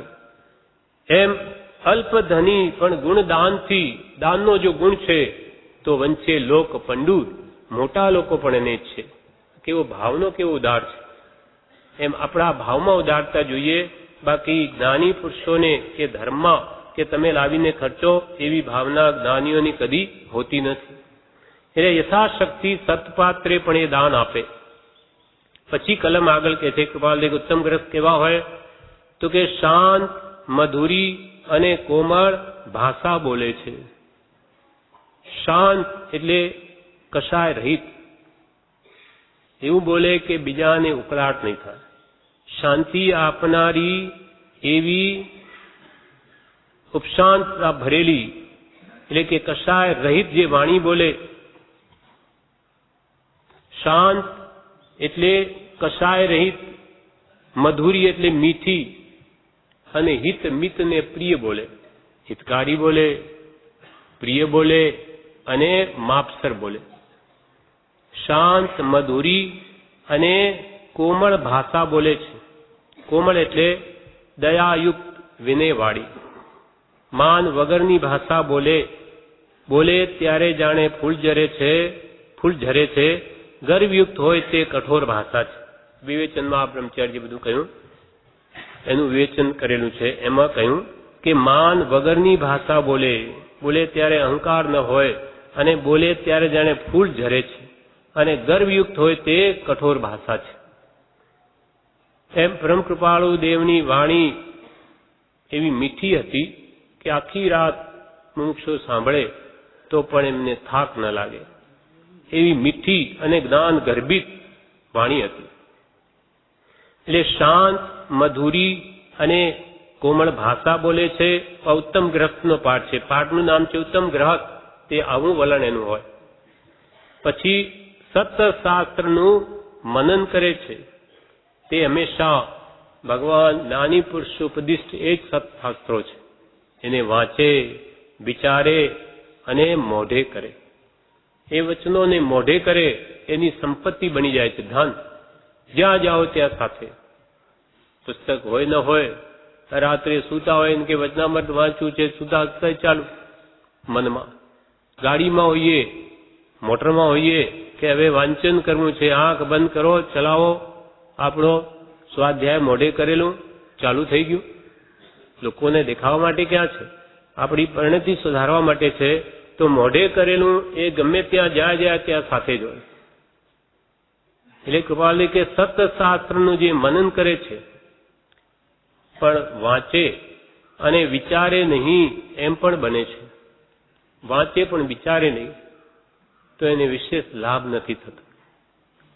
કૃપાલુ કે શ્રવણ કે વાંચે તો પવનની લહેર માફક છે, આવ્યું ને ગયું, પણ મનનથી છાપ પડે છે.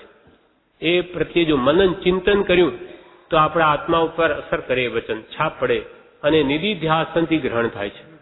વારંવાર એ વચનોને યાદ કરી, અનુપ્રેક્ષા કરીએ, ભાવના કરીએ, ચિંતવન કરીએ, બડી બડી સ્મૃતિમાં લાવીએ તો આપણા જીવનમાં ઉતરી જાય છે. નિધિધ્યાસનથી ગ્રહણ થાય છે. પરિશીલન કહો, નિધિધ્યાસન કહો, એક જ છે. એટલે શ્રાવક ઉત્તમ હોય કે ઉત્તમ ગ્રસ્ત હોય તે સતશાસ્ત્રનું પ્રતિદિન મનન કરે છે. મનન શબ્દ વાપર્યો, વાંચે છે એમ નથી કહ્યું. સતશાસ્ત્રનું જે હંમેશા જે મનન કરે છે. અને પછી આગળની કલમ કે છે, બને ત્યાં સુધી ઉપજીવિકામાં પણ માયા કપટ ઇત્યાદિ કરતો નથી. જે પોતાની આજીવિકા મેળવવા માટે તે માયા કપટ કરતો નથી. એટલે આજીવિકાથી જેથી આજીવિકા મળે તે ઉપજીવિકા એટલે કે વેપાર આદિ, તેમાં પણ તે માયા કપટ બીજાને ઠગીને મેળવવાનો ભાવ ન રાખે કે નીતિપૂર્વક જ તે ધનાદિ સંપત્તિને પણ મેળવે, કેમ કે ન્યાય નીતિ એ ધર્મનો પાયો છે. કૃપાલદેવે સુખ વિશે વિચાર ભાગ 6 માં મોક્ષમાળામાં એમ કહ્યું કે જે ધનાદિમાં માયા કપટ આદિ કરે નહીં, એના વિશે એમ કહે છે કે જેઓ કૃપાલદેવ કે જેઓ કેવળ લક્ષ્મીને ઉપાર્જન કરવામાં કપટ, લોભ અને માયામાં મૂંઝાયા પડ્યા છે તે બહુ દુઃખી છે. એન કેન પ્રકાર કપટ ઝૂઠ પ્રપંચ આદિ કરી અને ધન મેળવે તો કે છે કે સુખ ન પામે. ભલે માને કે મને ધન મળી ગયું પણ એને સુખ શાંતિ ન આપે. જેઓ કેવળ લક્ષ્મીને માત્ર ધન ઉપાર્જન કરવામાં જ એ જ એનું ધ્યેય છે, જ્યાં જેઓ કેવળ લક્ષ્મીને ઉપાર્જન કરવામાં કપટ કરવામાં એના માટે લોભ અને માયામાં એટલે મૂંઝાવ્યા પડ્યા છે, એટલે કે નીતિ અનીતિનો પણ જેને વિચાર નથી તે બહુ દુઃખી છે. તેનો તે પૂરો ઉપયોગ કે અધૂરો ઉપયોગ કરી શકતા નથી, માત્ર ઉપાધિ જ ભોગવે છે. તે અસંખ્યાત પાપ કરે છે. ગમે તેમ ઝૂઠ પ્રપંચ કરી કે હિંસા કરી અને ધનાદિ મેળવવાની જે ભાવના રાખે તે જીવો કે છે કે બહુ પાપ કરે છે. ઉપાધિ ત્યાં પણ ભોગવે અને વિશેષ મેળવવાની એની તૃષ્ણા બની રહે, એટલે જે પ્રાપ્ત થયું હોય એનું પણ તે સુખ ભોગવી શકે નહીં. તેનો તે પૂરો ઉપયોગ કે અધૂરો ઉપયોગ ધનાદિ મેળવવાની એ ભેગું કરવાની એની તૃષ્ણા અનીતિવાળાની વિશેષ હોવાથી તેનો તે અધૂરો કે પૂરો ઉપયોગ કરી શકતા નથી, માત્ર ઉપાધિ જ ભોગવે છે. એ ધનને સાચવવાની ઉપાધિ જ ભોગવે છે. તે અસંખ્યાત પાપ કરે છે, 18 પાપ સ્થાનક સેવે છે. તેને કાળ અચાનક લઈને ઉપાડી જાય છે. અધોગતિ પામી તે જીવ અનંત સંસાર વધારે છે. બધું અહીંયા મૂકી મેળવવાને માટે કરેલા બધા પાપોનું પોટલું બાંધીને સાથે લઈ જાય અને ત્યાં જઈને દુઃખ ભોગવે અને સંસાર વધારે છે. મળેલો મનુષ્ય દેહ આ પરિગ્રહ ભેગો કરવામાં વ્યર્થ ખોઈ દે છે. મળેલો મનુષ્ય દેહ તે નિર્મૂલ્ય કરી નાખે છે, જેથી તે નિરંતર દુઃખી જ છે. અંતરમાં શાંતિ નથી.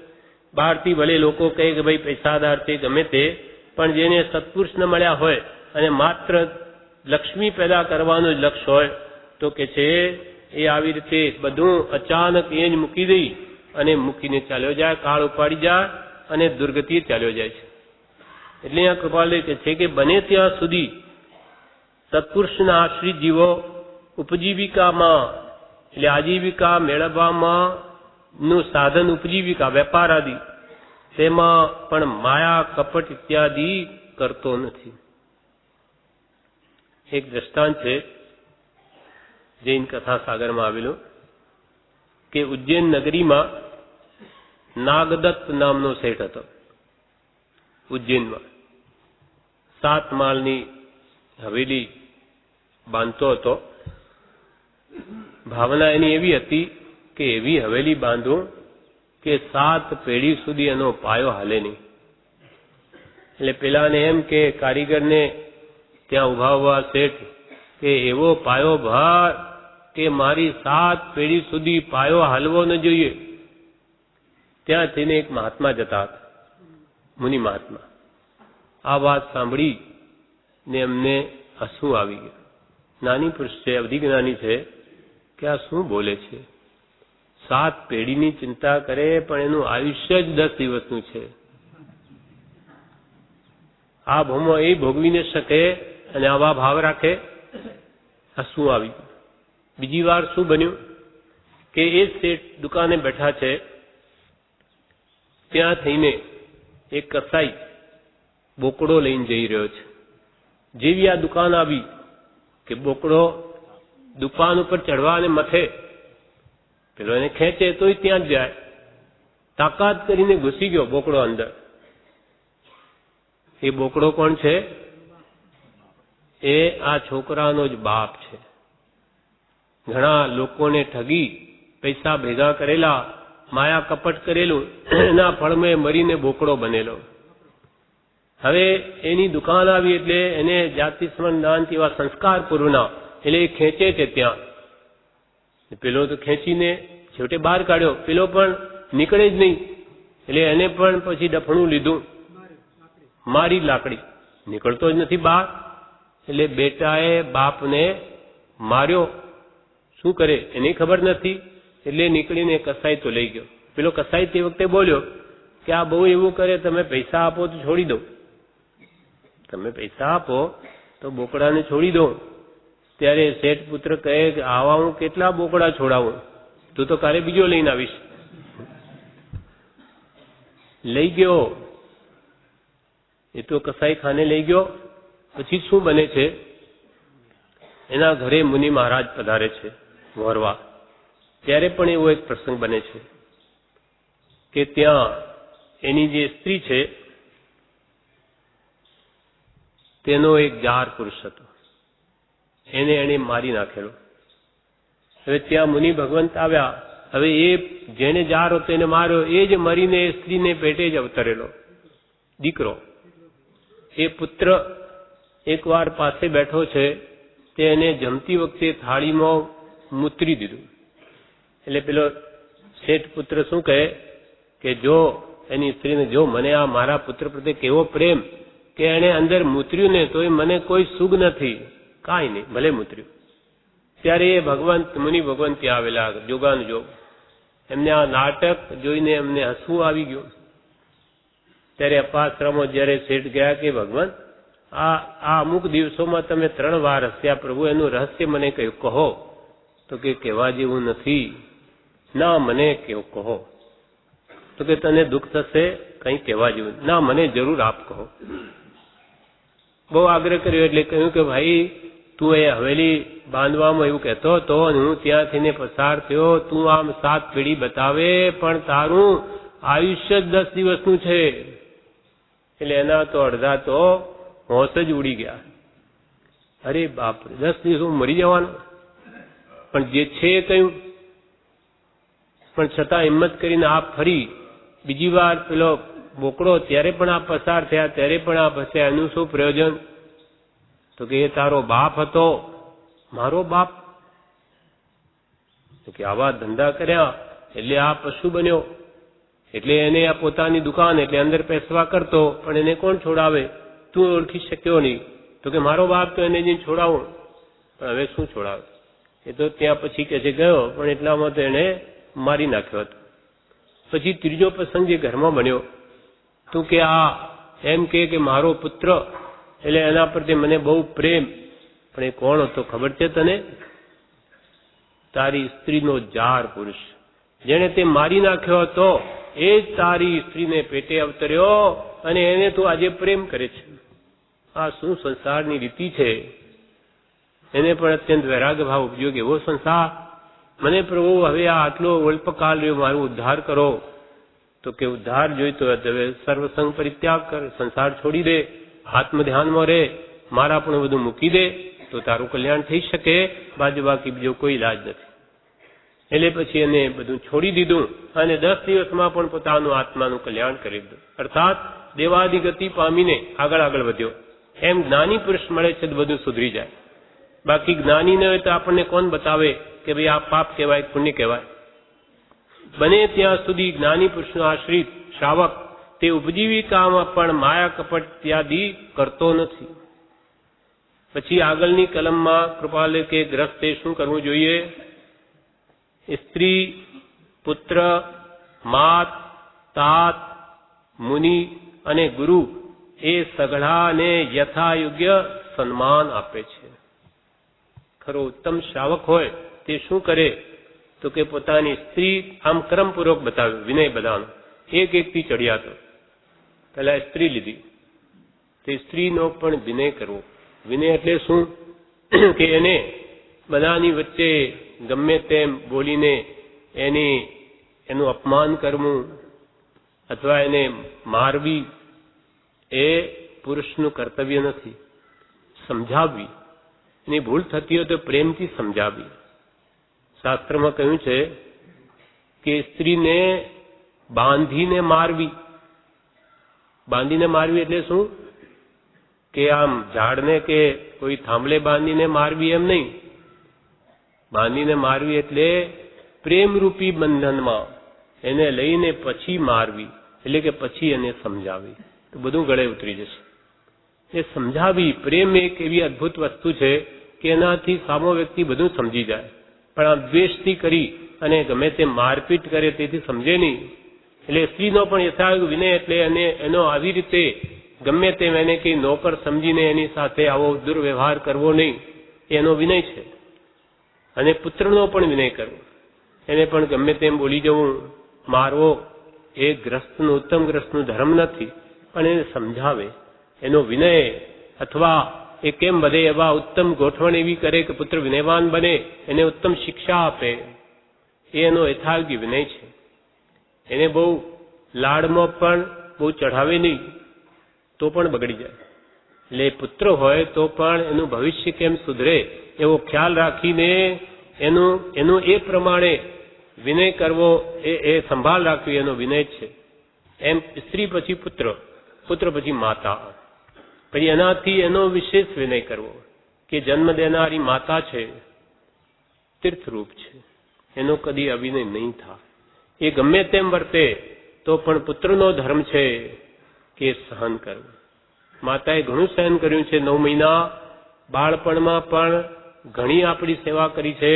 એટલે ગમે તે વૃદ્ધાવસ્થામાં એ બોલી જાય તો પણ એ તો ઉંમર લાયક થયા, પણ આપણે તો જુવાન છીએ, આપણે એમની સેવા કરી. કંઈ ગેરસમજ થઈ જાય તો પણ એમને સમજાવવું પ્રેમથી, પણ બીજી રીતે કટુ વચન બોલવાની કે મારપીટ આદિ કરાય નહીં તો ઉત્તમ શ્રાવક ન કહેવાય. પછી એના પછી આવી રીતે માતાનો યથાયોગ વિનય કરીને એના આત્માને કેમ સુખ ઉપજે એવો પ્રયત્ન કરવો એ ઉત્તમ ગ્રસ્તનો ધર્મ છે. ત્યાર પછી આવે પિતા. માતા પછી પિતા છે. પિતા એ છત્રરૂપ છે. એને મનુષ્ય બનાવવામાં, ઉત્તમ શિક્ષા આપવામાં એમનો ઘણો મોટો હાથ છે. એને ભણાવી ગણાવી અને ઢોર જેવા માણસમાંથી મનુષ્ય બનાવ્યો, એટલે પિતાનો પણ અત્યંત ઉપકાર છે. પિતા તો એને પોતાનું જીવનનું ભેગું કરેલું આપી જાય, બધું ઘર આપે, ધન આપે, બધું આપે, એટલે પિતાનો પણ કોઈ કાળે અવિનય નહીં થાય. તો કે આ પિતા ગમે તેવા હોય, પુત્રનો લક્ષણ તો એવું છે કે એનું તો હંમેશા ભલું જ કરે. વૃદ્ધાવસ્થામાં અપંગ હોય, કોઈ કરીને શકાય તો પુત્રો બધું માથે લઈ લે, એમને કિંચિત પણ અંતરમાં દુઃખ નહીં થાય, એવી જ બધી યોજના કરે કે જે કે પિતાને લાગે કે આ મારો પુત્ર નથી પણ આ દેવ છે, અથવા એને કેવી મારા પ્રત્યે ભક્તિ છે, એવો ભાવ એને પરમ સંતોષ આપે માતા પિતાને એવી રીતે, તો એનો કંઈક ઉપકાર વળે. પણ એમને દુઃખ આપે તો એના કરતાં આપણી હાલત વૃદ્ધાવસ્થામાં વધારે ખરાબ થશે. આપણા છોકરા એ બધા જુએ ઘરમાં કે એને માતા પિતા પ્રત્યે કેવો વ્યવહાર રાખ્યો, એ એના પછી સવાયું કામ કરશે. એ પાછા ડોળા નીકળશે આપણા પુત્રો કે મારા બાપે આવું જ કર્યું એમના બાપનું. પછી આપણે આશા રાખીશું કાંઈ ન વળે. આપણે જો સુખ જોઈતું હોય તો સુખ આપો માતા પિતાને, જેથી બાળકો જુએ કે હા મારા બાપે એમના પિતાની કેવા સેવા કરી માતા પિતાની, તો મારે એમની કરવી છે. એટલે સુખ દીધા સુખ હોત હે, દુઃખ દીધા દુઃખ હોત. આપ હણે નહીં અવર કો તો આપને હણે ન કોઈ. એટલે આપણે સુખ જોઈતું હોય તો સુખ આપવું જોઈએ, અને આપણે જેવું વર્તન કરીશું એવા જ આપણા બાળકો ઘરમાં જોશે, શીખશે. કહેવાથી નહીં શીખે, પણ એ જોઈને એના અંદર એ ગુણો પ્રગટશે. એટલે સ્ત્રી, પુત્ર, માતા, પછી પિતા, પછી મુનિ આવે, પછી મહાત્માઓ. એ જ્ઞાની પુરુષોની યથાયોગ્ય ભક્તિ કરવી, સેવા કરવી એ માતા પિતા કરતોય ચડિયાત. વ્યવહારમાં માતા તીર્થરૂપ, પિતાએ તીર્થરૂપ, પણ એનાથી પણ ઉત્તમ જ્ઞાની પુરુષ છે. કેમ કે માતા પિતા આ ભવનું આપણને સુખ આપે, જ્યારે જ્ઞાની પુરુષ તો ભવો ભવનું સુખ આપે. આ જ્ઞાની, અને તેના પછી પણ કૃપાળદેવ ગુરુ લે છે. મુનિ પછી ગુરુ લે છે. મુનિઓ બધા ઉપકારી પુરુષો આપણા, અને એનાથી પણ ગુરુ ભગવાન એ વિશેષ ઉત્તમ છે સર્વથી. એટલે આપણા આમ ક્રમ આપ્યો છે, પહેલા સ્ત્રી, પછી પુત્ર, પછી માતા, પછી તાત એટલે પિતા, પછી મુનિ અને ગુરુ. એ સગળાને યથા યોગ્ય સન્માન આપે છે. યથાયોગ્ય બધાનો વિનય કરે. મુનિ તરીકે આપણે ભાવ મુનિ બધા પ્રભુશ્રી કે બ્રહ્મચારી, અને એ ઉપકારી પુરુષો, અને આપણા ગુરુ તત્વ ભગવાન કૃપાળદેવ, એમનો યથાયોગ્ય વિનય કરવો કે ભગવાન તીર્થંકરો, એ બધાનો યથા યોગ્ય વિનય કરવો. એક એકથી ચડિયાતો વિનય છે. એટલે ઉત્તમ શ્રાવક હોય તે હંમેશા એવા મહાત્મા પુરુષોનો વિનય કરે, તેમજ ગ્રસ્તમાં પણ યથાયોગ્ય સદા વાલા મોટા વડીલો એનો પણ વિનય સાચવે. કેમ કે વિનય એ વશીકરણ, વિનય વશીકરણ છે. વેરીને પણ પહોંચી કે વનો તો પ્રભુ વેરીને પણ વશ કરે. કૃપાલદેવે કહ્યું છે વિનય વડે તત્વની સિદ્ધિ છે. એ પાઠમાં કે છે છેલ્લો કે વિનય એ વશીકરણ છે. ઉત્તરાધ્યયનમાં ભગવાને વિનયને ધર્મનું મૂળ કહી વર્ણવ્યો છે. વિનય એ વશીકરણ મંત્ર છે. ભગવાનનો વિનય કરીએ છીએ.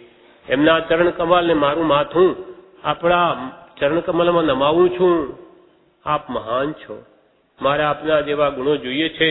એટલે આવો વિનય લઘુ બનીને ભગવાન પાસે જાય તો જ પ્રાપ્તિ થાય. ઉત્તરાધ્યયનમાં ભગવાને વિનયને ધર્મનું મૂળ કહી વર્ણવ્યો છે. એટલે ગુરુનો, મુનિનો, વિદ્વાનનો, માતા પિતાનો અને પોતાથી વડાનો વિનય કરવો એ આપણી ઉત્તમતાનું કારણ છે. એ આપણી ઉત્તમતા વધવાનું કારણ છે. એટલે કે આપણે લઘુ થઈને રહેવું. પ્રભુ કે પ્રભુ લઘુતા મેરે મનમાની, એ તો ગુરુગમ જ્ઞાન નિશાની. લઘુ બને એ જ મોટો થાય. પહેલાથી મોટો થઈને બેસે એ કોઈ દિવસ જ્ઞાન પામી શકે નહીં. લઘુતા માં પ્રભુતા વસે, પ્રભુતાથી પ્રભુ દૂર. લઘુ થઈને જે રે એ આત્મ પ્રભુતા પામે, પણ પોતે પોતાની જાતને પ્રભુતા એટલે મોટો માને, તેનાથી કે ભગવાન પણ દૂર રહે. પ્રભુતાથી પ્રભુ દૂર. એટલે લઘુ થવું ને એ બધાનો આ બધો વિનય કોણ કરી શકે? જેનો માન કસાય, જેનો ઘટ્યો હોય તે જ કરી શકે. બીજા નમે નહીં. અહંકાર હોય તે બીજાનો વિનય કરે નહીં, તો એના અંદર કોઈ ગુણની પણ પ્રાપ્તિ ન થાય.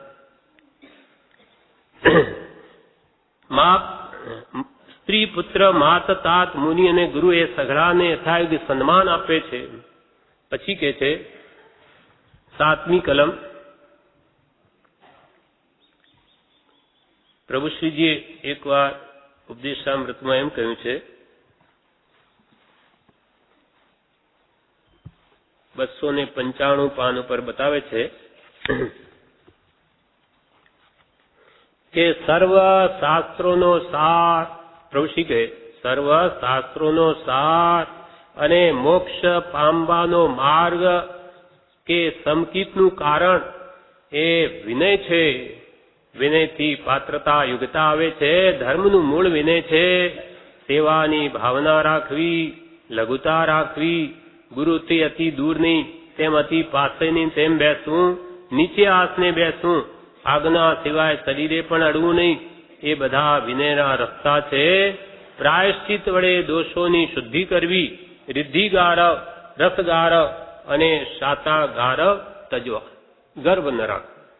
8 મદ કયા, એમાંથી એકેય મદ ન રાખવો. બળનો મદ કરે તો આવતા ભમો નિર્બળ થાય, રૂપનો મદ કરે તો આવતા ભમો કુરૂપ થાય, ધનનો મદ કરે તો આવતા ભમા નિર્ધન થાય, તપનું મદ કરે તો પણ એવો ગળિયા બળદ જેવો થાય, તપ જ નહીં કરી શકે. એમ જે ગુણોનો અભિમાન જીવ કરશે તે વસ્તુ એને આગલા ભમો પ્રાપ્ત નહીં થશે. હવે આગળ કે છે કૃપાલદેવ, મા બાપને ધર્મનો બોધ કરે છે. પુત્ર જે ઉત્તમ શ્રાવક છે તે પોતાના મા બાપને ધર્મનો બોધ કરે છે. મા બાપનો ઉપકાર, વિવેચનમાં બ્રહ્મચારી કહ્યું, મા બાપનો ઉપકાર તેમને ધર્મને માર્ગે વાળે તો વળે છે, તો જ વળી શકે. પરમ કૃપાળુ દેવે પણ પોતાની માતાનું કલ્યાણ થાય એના માટે જ્ઞાનાર્ણવ અને કાર્તિકેયનું પ્રેક્ષા નામના 2 ગ્રંથો પોતાના માતાના હાથે અને પોતાની ધર્મપત્નીના હાથે પ્રભુશ્રીજી અને દેવકણીને વહોરાવીને એમનું કલ્યાણ કર્યું છે. જોકે એમને માળા વગેરેની પણ આજ્ઞા આપી છે, પણ આ પણ મુનિઓને સતશ્રુત વરાવી અને જ્ઞાનના અંતરાય તોડાવી નાખ્યા છે. એમનું પણ કલ્યાણ થાય. અને વળી કૃપાળદેવ પોતાના ધર્મપત્ની ઝવકબાઈ એમને એકવાર દેવકણજી પાસે મોકલે છે એક મુમુક્ષુ સાથે, અને તેમને બ્રહ્મચર્ય વિશે કે બહુ સમજાવે એમ કહેજો. એટલે બ્રહ્મચર્યનો બોધ કૃપાળુદેવ પોતાના ધર્મપત્નીને દેવકણજી મુનિ દ્વારા અપાવે છે કે આ સમજે બધું તત્વ અને એમનું પણ કલ્યાણ થાય. એમ મા બાપને પણ ધર્મનો બોધ આપે છે. શ્રવણકુમાર પણ હતા. કેવી ભક્તિ! તે જમાનામાં કોઈ વાહન નહીં એટલે પોતાના ખભે બેસાડી અને માતા પિતાને તીર્થયાત્રા કરાવે છે. એટલે આવી ભક્તિ આપણા હૃદયમાં આપણા માતા પિતા પ્રત્યે અવશ્ય હોવી જોઈએ, અને એમને ધર્મ પામી જાય. ન પામેલા હોય તો એ કેવી રીતે પામે? પોતાનું વર્તન એવું શુદ્ધ સારું રાખી ને માતા પિતાને લાગે કે આ કંઈ કરે છે તે બહુ સારું કરે છે, એને કોઈ સાચા ગુરુ મળ્યા છે એવો એમના અંદર ભાવ ઉપજવો જોઈએ, અને એ પણ અહીંયા આવવાની ઈચ્છા કરે તો એમને લાવવા જોઈએ. અને એમને ધર્મ પમાડીશું તો આપણો આ ઉપકાર જે છે એ જ્ઞાની પુરુષો જરૂર વળશે અને બીજા કોઈ રીતે નહીં વળે. મા બાપને જે ધર્મનો બોધ આપે છે તે ઉત્તમ શ્રાવક છે. ફરી આગળ કે છે, યત્નાથી ઘરની સ્વચ્છતા, રાંધવું, સિંધવું, શયન ઇત્યાદિ રખાવે છે. ઉત્તમ શ્રાવકો એક કલમો છે એવી બધી જુદી. એટલે કૃપાલ કે જે ઉત્તમ ગ્રસ્ત હોય તે યત્નાથી ઘરની સ્વચ્છતા રખાવે. એમ એવા નિયમો દાખલ કરે કે ભાઈ આપણે બધું રોજ સાફ રાખવું, જીવજંતુ ઉત્પન્ન થાય એ ખાસ ધ્યાન રાખવું. પછી એને મરે એના કરતા પહેલાથી ઘર ચોખ્ખું રાખવું, લેવું મૂકવું બધું સંભાળીને કરવું. મુનિઓ માટે તો 5 સમિતિ છે. ઈર્યા સમિતિ, ભાષા સમિતિ, યશના સમિતિ, આદાન ભંડમત, પારિષ્ઠા પનિકા સમિતિ લેવું મૂલકું બધું ભગવાનની આજ્ઞા પ્રમાણે એ કરે, તેમ ગ્રસ્તને માટે યત્નપૂર્વક વર્તવું, સંભાળપૂર્વક. કોઈ વસ્તુ આપણે ક્યાંથી લેતા હોઈએ તો અહીંયા કઈ જીવજંતુ તો નથી, સંભાળીને લે. મૂકવી હોય તોય કોઈ કીડી કે કંઈ છે તો નહીં, સંભાળીને મૂકે. ચાલે તોય 2 ડગલા આગળ જોઈને ચાલે, નહીં તો બિચારા નિરપરાધી જીવો કીડી વગેરે મરી જાય. મુનિચર્યાનો અભ્યાસ કરે અથવા અભ્યાસ કરવાનો જેને ભાવ હોય તે જ ઉત્તમ શ્રાવક છે. એટલે આપણા માટે એમ કહ્યું કે યત્નાથી ઘરની સ્વચ્છતા અથવા રાંધવું, સિંધવું, શયન ઇત્યાદિ રખાવે. પહેલા તો ચૂલા હતા ત્યારે લાકડા વગેરે ઝાટકીને જીવજંતુ, હવે આવી ગયા ગેસના ચૂલા આવી ગયા. તો તેમાં પણ આપણે કંઈ દાળ કે શાક બધા ઢળી ગયા હોય તો એના વચ્ચે ચોંટી જાય, રાત્રે જીવજંતુ ઉત્પન્ન થઈ જાય, વાંદા એના નીચે કોઈ જન્મ લઈ રહે. એ સવારમાં બર્નલ ઉપર લઈ અને એને ફૂંક મારીને સાફ કરવું જોઈએ, પછી અગ્નિ પેટાવવો જોઈએ. એટલે આપણો લક્ષ્ય શું છે કે કોઈ ભૂલે ચૂકે કોઈ જીવજંતુ રહી ગયું હોય, મરી ના જાય, એને બર્નલે સાફ થાય, ઉપરથી ઉપાડી ફૂંક મારી પછી પેટાવવું જોઈએ. કોઈ પણ વાસણ આપણે લેતા હોઈએ એના અંદર જોવું કંઈ કરોડિયો કે કોઈ જંતુ તો નથી, એ લક્ષ્ય જીવદયાનો હશે તો આ બધું જ થશે. એટલે આવા નિયમો દાખલ કરી દે ઘરમાં કે પોતાના સ્ત્રી પુત્ર વગેરે બધા આવી સાવ સંભાળ રાખીને જ વર્તે. એટલે યત્નાથી એટલે સંભાળપૂર્વક ઘરની સ્વચ્છતા, રાંધવું, સિંધવું અને શયન ઇત્યાદિ રખાવે. ત્યાં પણ કોઈ સૂતા હોઈએ ત્યાં પણ કોઈ જીવજંતુ ન ઉભા થઈ જાય. એટલે આવું ઘર સાફ કરી દે અમુક દિવસે, એટલે કે જીવ જન્મે જ નહીં ત્યાં કે પછી એ મરે, પહેલા જ સાવચેતી રાખવી. એક દ્રષ્ટાંત છે. એક ધનેશ્વર નામનો શેઠ પુત્ર હતો. એ બીજા દેશમાં ગયો. ત્યાં એ પોતે તો વૈષ્ણવ છે, પણ એને જૈન શ્રાવકની એક પુત્રી ગમી ગઈ. પોતે શેઠ પુત્ર છે એટલે ત્યાં જઈને ત્યાં એના એ જૈન શ્રાવક પણ એ પોતાની પુત્રીના લગ્ન એની સાથે કરી દે છે. શેઠ જાણી, વિનયવાન જાણીને એને કરી દે છે. પણ એ અંદરમાં જૈન ધર્મ માનતો નથી. આ થઈ ગયું, પુત્રી સાસરે ગઈ. હવે ત્યાં એ તો જોયું કે ત્યાં પેલા જમાનામાં નળિયાના ઘર હતા, એટલે ઉપર આપણે ચંદ્રવા બાંધતા ચૂલા ઉપર, કે ત્યાં કરોડિયા હોય, કોઈ જીવજંતુ હોય, કંઈ આહારમાં પડી જાય, અગ્નિમાં પડી જાય, આહારમાં આવે પેટમાં તો આપણે રોગ થાય અને એના પ્રાણ જાય, માટે ચંદ્રવા બાંધતા. હવે શું થયું, એને તો ત્યાં જઈને તો ચંદ્રવો બાંધ્યો. એ લોકોને રિવાજ નહોતો એટલે એને કાઢી નાખ્યો સાસુએ. આ શું કરે તો કે કોઈ જીવજંતુ આવા બધા કામણકર નહીં. એક દિવસ જોયું, પાછો બીજે દિવસે બાંધ્યો ત્યારે એના પતિને કંઈ નહીં, એ કઢાવી નાખ્યો. પણ એ ગુરુ આજ્ઞાએ શાંતિથી પાછો બાંધે કે આ જીવો મરી જશે. આમ 7 વાર એને કર્યું.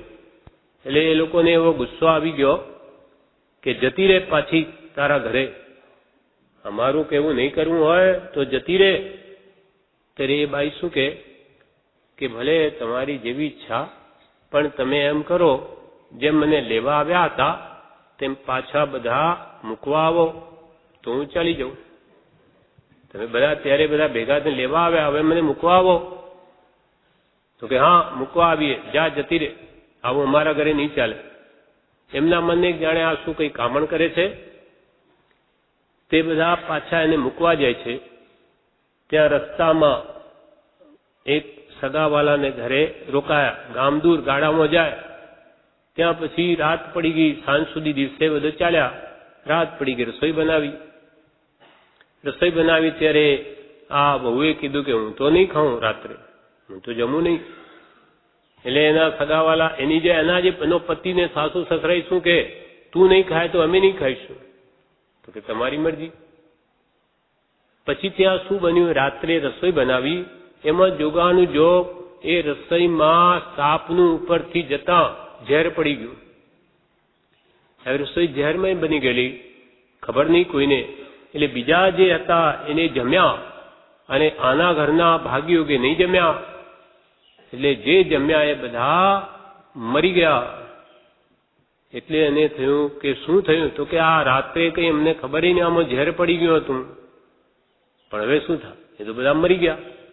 એટલે એના સાસુ સસરા ને પતિને થયું કે ઓહો, આ તો આપણા ઘરમાં દેવી છે, લો અને લઈને આપણે બચી ગયા, આપણે બધા મરી જાય, ચાલો પાછા ઘરે, હવે તને અમારે નથી મૂકવી ત્યાં. એમ આ ધર્મનો પ્રભાવ, એનો આશય શું હતો? જૈન હિંસા ન કરવી જોઈએ, અહિંસાનું લક્ષ્ય હતું. તેમાંથી આવું બની ગયું, પાછા આવી ગયા. એમ એ કહે છે કે ઘરમાં રાંધવું, સીંધવું કે સ્વચ્છતા વગેરે શયન ઇત્યાદિ એ યત્નાથી રખાવે તે ઉત્તમ શ્રાવક છે. પછીની કલમ છે કૃપાલદેવ લખી, પોતે વિચક્ષણતાથી વર્તી સ્ત્રી પુત્રને વિનય અને ધર્મી કરે છે. પોતે વિચક્ષણતાથી વર્તી સ્ત્રી પુત્રને વિનય અને ધર્મી કરે છે. પોતાના સ્ત્રી પુત્રોને વિનયવાન કરવા હોય તો પહેલા પોતે થવું પડે.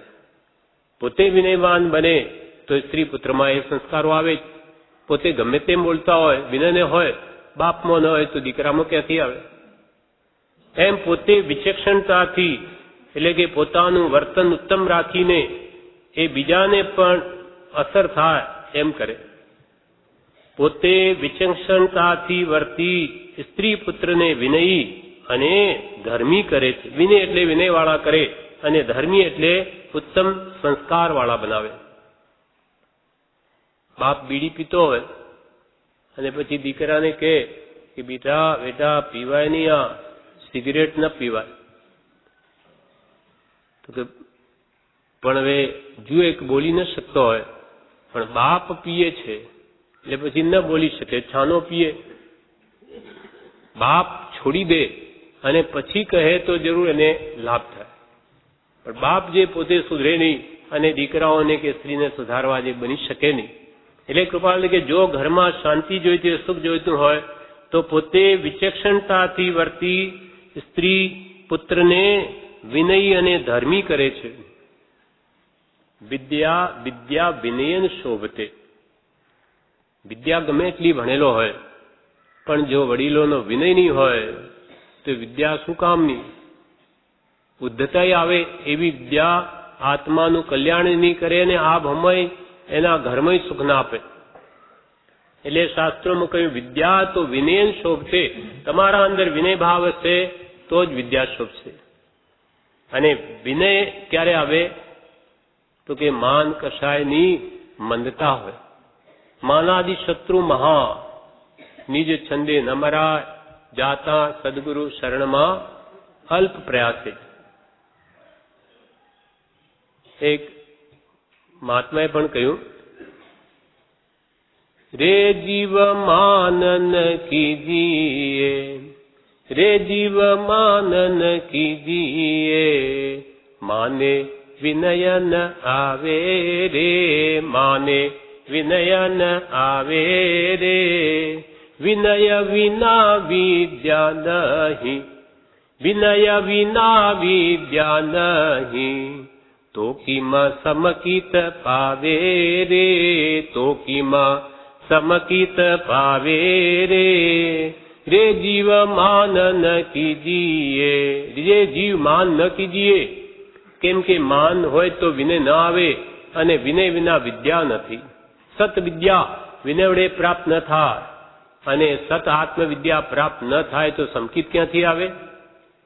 વિનય વિના વિદ્યા નહીં, તો કિમાં સમકિત પાવે રે, રે જીવ માનન કીજીએ.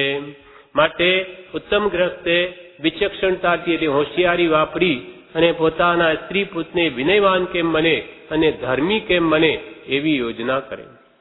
રજાઓ હોય તો એ લોકોને અહીંયા લઈ આવે, સત્સંગ ધામમાં ધર્મી બનાવવા કે એમનામાં સંસ્કાર પડે. આપણે જે કહીએ એના કરતો આવું વાતાવરણ જોઈને જે સંસ્કાર પડે એમાં ઘણો મોટો ફરક છે. બ્રહ્મચારી એકવાર એમ કહ્યું કે આપણે કોઈને આ માર્ગ પમાડવાની ઈચ્છા હોય તો એ લોકોને અહીંયા લાવવા. આપણે ગમે એટલું બોલીએ એનો લાભ નથી, પણ અહીંયા બધી એવું વાતાવરણ જોઈને કલ્યાણ ન કરવું હોય તેને કરવાનો ભાવ થઈ જાય, એવી છાપ પડે. એટલે આપણું લાભ એ જ, કોઈની ઈચ્છા હોય તો કે ચાલો આશ્રમમાં લઈ આવવા, પછી એની મેરે આ યોગવાળે એનું કામ કરે. એટલે વિનય પોતે આવી વિચક્ષણતા વાપરી અને પુત્રને અવિનય કદી બનવા ન દેવો, અને એના માટે પોતે પહેલા સુધરવું. પોતે વિચક્ષણતાથી વર્તી સ્ત્રી પુત્રને વિનય અને ધર્મી કરે છે. પછી બીજી કલમ કૃપાલદેવ કહે, સઘળા કુટુંબમાં સંપની વૃદ્ધિ કરે છે. ઉત્તમ શ્રાવક શું કરે કે સઘળા કુટુંબમાં સંપની વૃદ્ધિ કરે, ક્લેશ વધે એમ ન કરે. કોઈને મનમાં ખટરાગ થઈ ગયો હોય તો એના મનનું દુઃખ જાય કેમ એવી ગોઠવણ કરે, પણ ક્લેશ વધે એમ ન કરે. કૃપાલદેવે કહ્યું છે કે જેને ઘેર આ દિવસ, પુષ્પમાળામાં કહ્યું, જેને ઘેર આ દિવસ ક્લેશ વગરનો સ્વચ્છતાથી, શૌચતાથી, સંપથી, સંપ ત્યાં જંપ છે, સંપ ત્યાં જ શાંતિ છે, ક્લેશ ત્યાં કાળ છે. ઘરમાં ક્લેશ થતા હોય તો બહારથી આવ્યા ઘરમાં શાંતિ મળે ને ત્યાંય ક્લેશ, તો શાંતિ ક્યાં મળે? એટલે કે સંપ ત્યાં જંપ, ક્લેશ ત્યાં કાળ. અને કૃપાલદેવ તો કહે કે ક્લેશે વાસિત મન સંસાર, ક્લેશ રહિત મન તે ભવપાર. જ્યાં ક્લેશ ત્યાં કાળ છે, એ હંમેશા દુઃખ જ ભોગવે એ જીવો. એટલે ઘરમાં જેને ઘેર આ દિવસ ક્લેશ વગરનો સ્વચ્છતાથી, શૌચથી, સંપથી, સંતોષથી, સૌમ્યતાથી, સ્નેહથી, સભ્યતાથી સુખી જશે, તેને ઘેર પવિત્રતાનો વાસ છે, તેને ઘેર પવિત્રતાનો વાસ. અને ક્લેશ તો બધાને દુઃખી જ કરે. માટે કૃપાલદેવ કહે છે કે જે ઉત્તમ ગ્રસ્ત તે તો સઘળા કુટુંબમાં સંપની વૃદ્ધિ કરે છે. કે બંને ભાઈઓ વચ્ચે કે બીજા કોઈ પુત્ર પિતા વિશે કોઈને પણ કંઈ થયું તો ત્રીજો વ્યક્તિ ક્લેશને સમાવે, વધવા ન દે. તેથી આ ભવમય સુખી થાય અને પરભવમય એના ફળ સુખરૂપ આવે. અને અહીંયા ભવમાં ક્લેશ કરે તો અહીંયા દુઃખી અને પરભવમય દુઃખી. કેમ કે વેર બંધાય, એ વેર ભવોભવ ચાલે અને ભવોભય દુઃખ પામે. એટલે ઉત્તમ ગ્રસ્ત તે તો ઘરમાં, સઘળા કુટુંબમાં સંપની વૃદ્ધિ કરે છે. પછી આગળની કલમ કે છે, આવેલા અતિથિનું યથાયોગ્ય સન્માન કરે છે. ઉત્તમ ગ્રસ્ત શું કરે? આવેલા અતિથિનું યથાયોગ્ય સન્માન કરે છે. અતિથિ એટલે મહેમાન. આગંતુકને માન આપે, પાન આપે, શયન અને ભોજન પોતાની સંપત્તિ પ્રમાણે આપે તે ઉત્તમ ગ્રસ્ત વ્યવહાર છે. પોતે જે રીતે રહેતો હોય સંપત્તિ અનુસાર તે રીતે આગંતુક મહેમાનને પણ બધું કરાવે. એ ઘરની શોભા છે. પોતાના ઘરની ઇજ્જત આવેલા મહેમાન સાથે એનું ટ્રીટમેન્ટ, એનો વર્તાવ કેવો છે એના પર આધાર છે. એટલે આવેલા અતિથિનું યથાયોગ્ય સન્માન કરે. યથાયોગ્ય એટલે કે માન, પાન, શયન અને ભોજન એ પોતાની સંપત્તિ પ્રમાણે આપે તે ઉત્તમ ગ્રસ્ત વ્યવહાર છે. શાસ્ત્રોમાં કહ્યું છે, અતિથિ દેવો ભવ. અતિથિ તે તો દેવ સમાન છે. અતિથિ દેવો ભવ. અને આપણા માટે મુમુક્ષુ તો ભગવાન સમાન છે. કેમ કે એના હૃદયમાં ભગવાન વસે છે કૃપાળદેવ. એટલે સાધર્મિક વાત્સલ્ય ભાવ એ તો ઘણો મોટો લાભ છે. એક જણે જે ભગવાન ઋષભદેવ, બીજા અજીતનાથ, ત્રીજા સંભવનાથ ભગવાન થયા, એને તો સાધર્મી ભક્તિથી જ તીર્થંકર નામકર્મ બાંધેલું. સાધર્મીઓ પ્રત્યે અત્યંત ભક્તિ ભાવ એને લઈને તીર્થંકર નામ પ્રકટનો બંધ કરી દીધો. એમ આવેલા અતિથિનું યથાયોગ્ય સન્માન આપે છે.